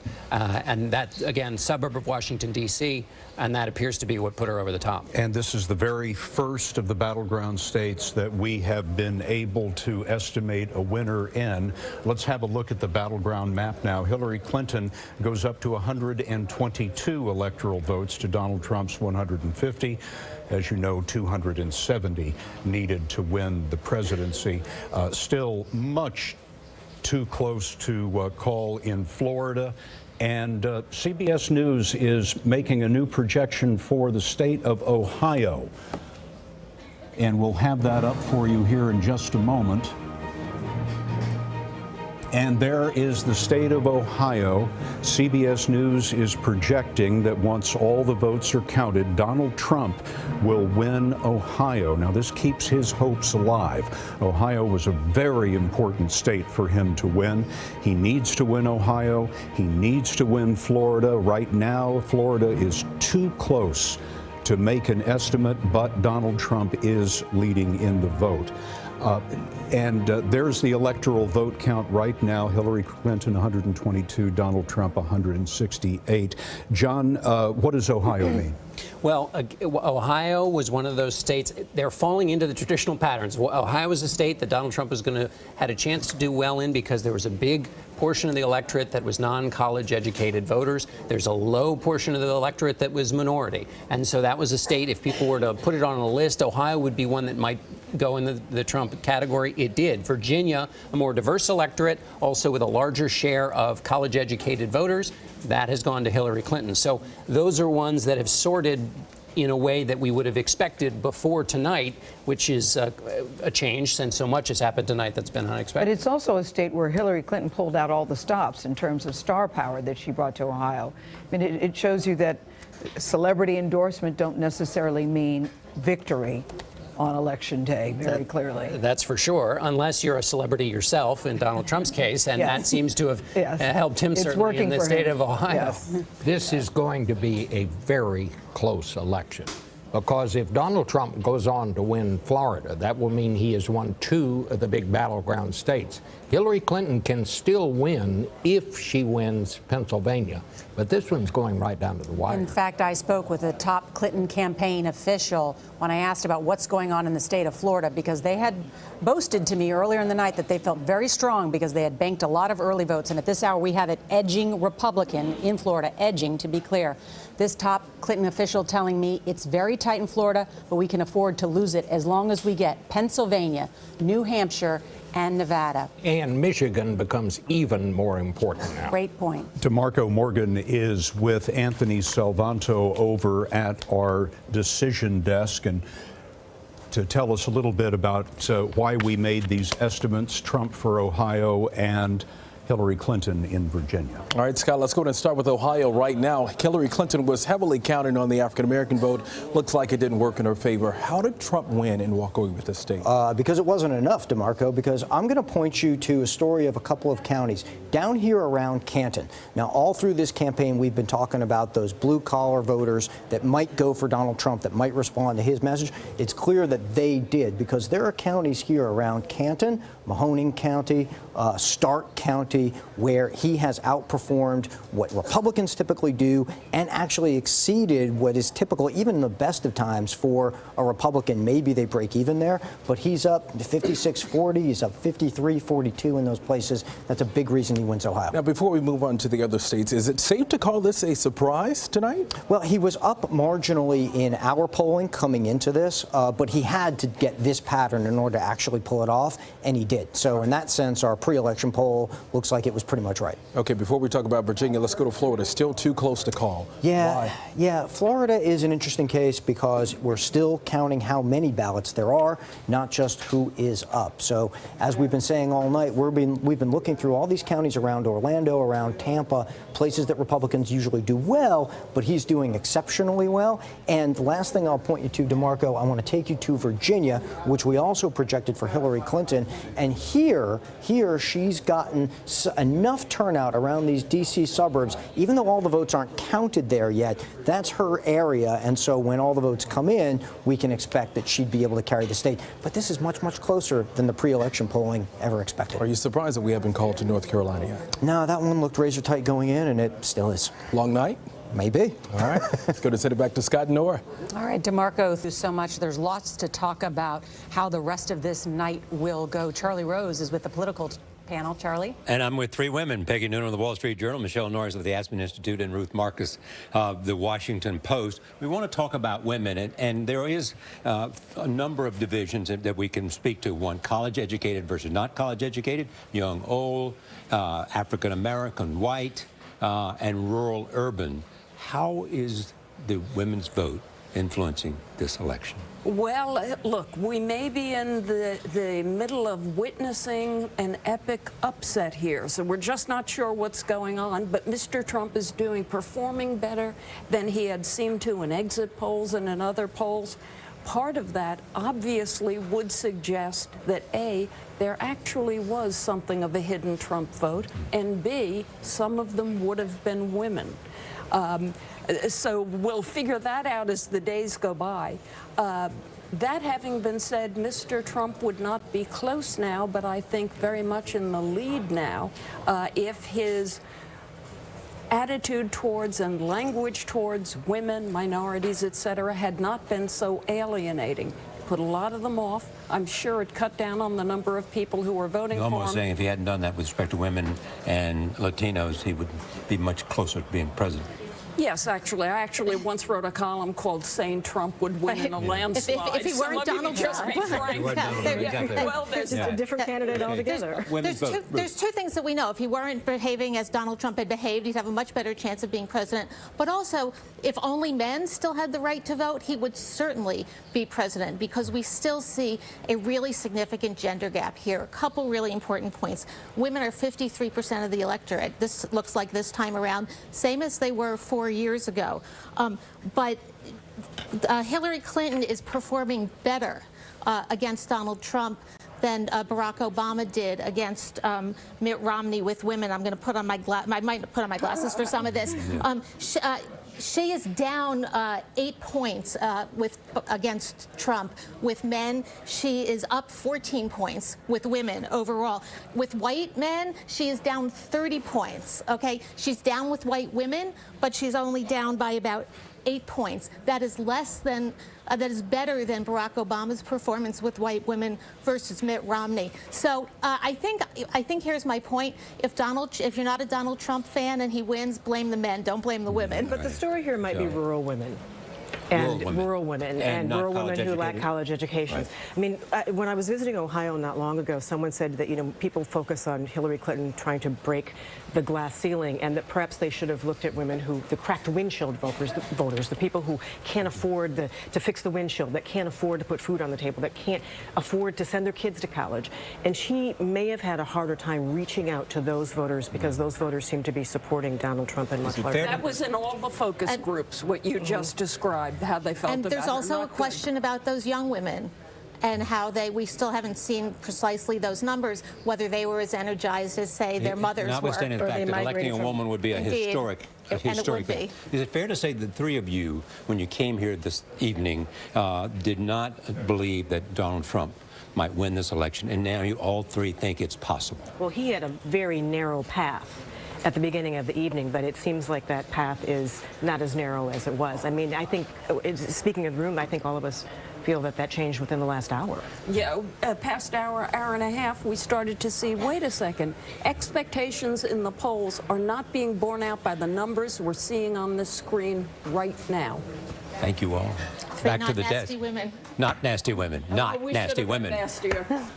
Back to Scott and Nora. A fascinating discussion, really interesting. One of the interesting things, Nora, is that since the nomination of the two candidates, Donald Trump has never led in the CBS News poll, never been ahead since he and Hillary Clinton were nominated, and yet tonight he's keeping up quite well. Well, if there was a time to get ahead, this is it. Well, this is the time to pull ahead, y'all. It's all pretty academic today. That's true. Right. Let's roll out the old cliche, the only poll that matters is the one on election day. Yes, that's right. Finishing strong indeed. We have a lot of data still ahead to share with you, including the Hispanic vote and what is happening in the West. We're also getting closer to a call in Florida. Before we get to Florida, let's go to Anthony Mason on that Hispanic vote. Anthony? Yeah, as we said earlier in the evening, Nora, the Hispanic vote makes up about 12% of eligible voters. But in three key battleground states in the Southwest, Nevada, Colorado, Arizona, it's higher than that. Let's see how much higher today. As you can see, coming in Arizona, it's about 16% right now. Colorado, 13%. Nevada, 18%. Interestingly, this is actually a little bit lower than 4 years ago. Let's look at Nevada, where Hillary Clinton has a significant advantage among Hispanic voters, 59% to 27%. But let's go back 4 years and see what Barack Obama did. He won Hispanics with 71% of the vote. So she's significantly underperforming Obama among Hispanics in Nevada. That's discouraging for the Democrats. Gail? All right. Thank you very much, Anthony. You know, to follow up, Charlie, on your panel with the women who made it very clear they are not nasty women, we're now thinking about pathways to victory. What does that look like? In the beginning of this evening, Nora, Kellyanne Conway said she had 6 different pathways to victory. What are the pathways to victory we could focus on? Those pathways still remain somewhat the same. The Clinton campaign believes that if they were to lose the state of Florida, that they could still win with Pennsylvania, New Hampshire, and Nevada. In fact, a lot of their models did not include Ohio. There's the question. There are 2 questions. One is how are they going to split up the battleground states? That's one. The other is, can Donald Trump pierce the so-called blue wall, those traditionally Democratic states? Michigan is one of them. Wisconsin is another one. And Pennsylvania is a third. And so does Hillary Clinton hold on to those? The limited number of pathways that Donald Trump had was based on the idea that a number of states would follow their historical path. John, I'm sorry to interrupt, but CBS News is projecting that when all of the votes are counted, Hillary Clinton will have won the state of Colorado, one of the toss-up states that we have been watching very closely tonight. CBS News now believes that Hillary Clinton will be the winner in Colorado. That gives her Colorado and Virginia. Donald Trump, we have projected the winner in Ohio. This was the state, Bob, that we talked about earlier, Colorado, where the Clinton campaign believed, because it is a 100% mail-in vote, that organization, that ground game would put them over the top. Yeah, this was one of those battlegrounds that, you know, in the beginning we called it a battleground, but most of the polling suggested in the beginning that she was going to win Colorado. This is very important now with Florida still out there, with Ohio still out there. This was a very important win for her. Let me do a what if. I mean, can we go to the fact that if, in fact, Donald Trump wins Florida, wins Pennsylvania, and wins Michigan, is he much closer to the nominee? Yeah, because he's won Ohio, but those he still has to win North Carolina. Not if he wins Michigan and Wisconsin, that changes the original map. Or Michigan and Pennsylvania. The thing about Colorado that's important and interesting here is that it is connected to Virginia in the minds of a lot of Democrats.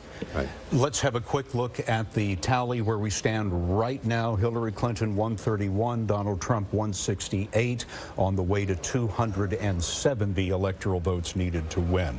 We'll be back in a moment with this very tight race. It's election night on CBS.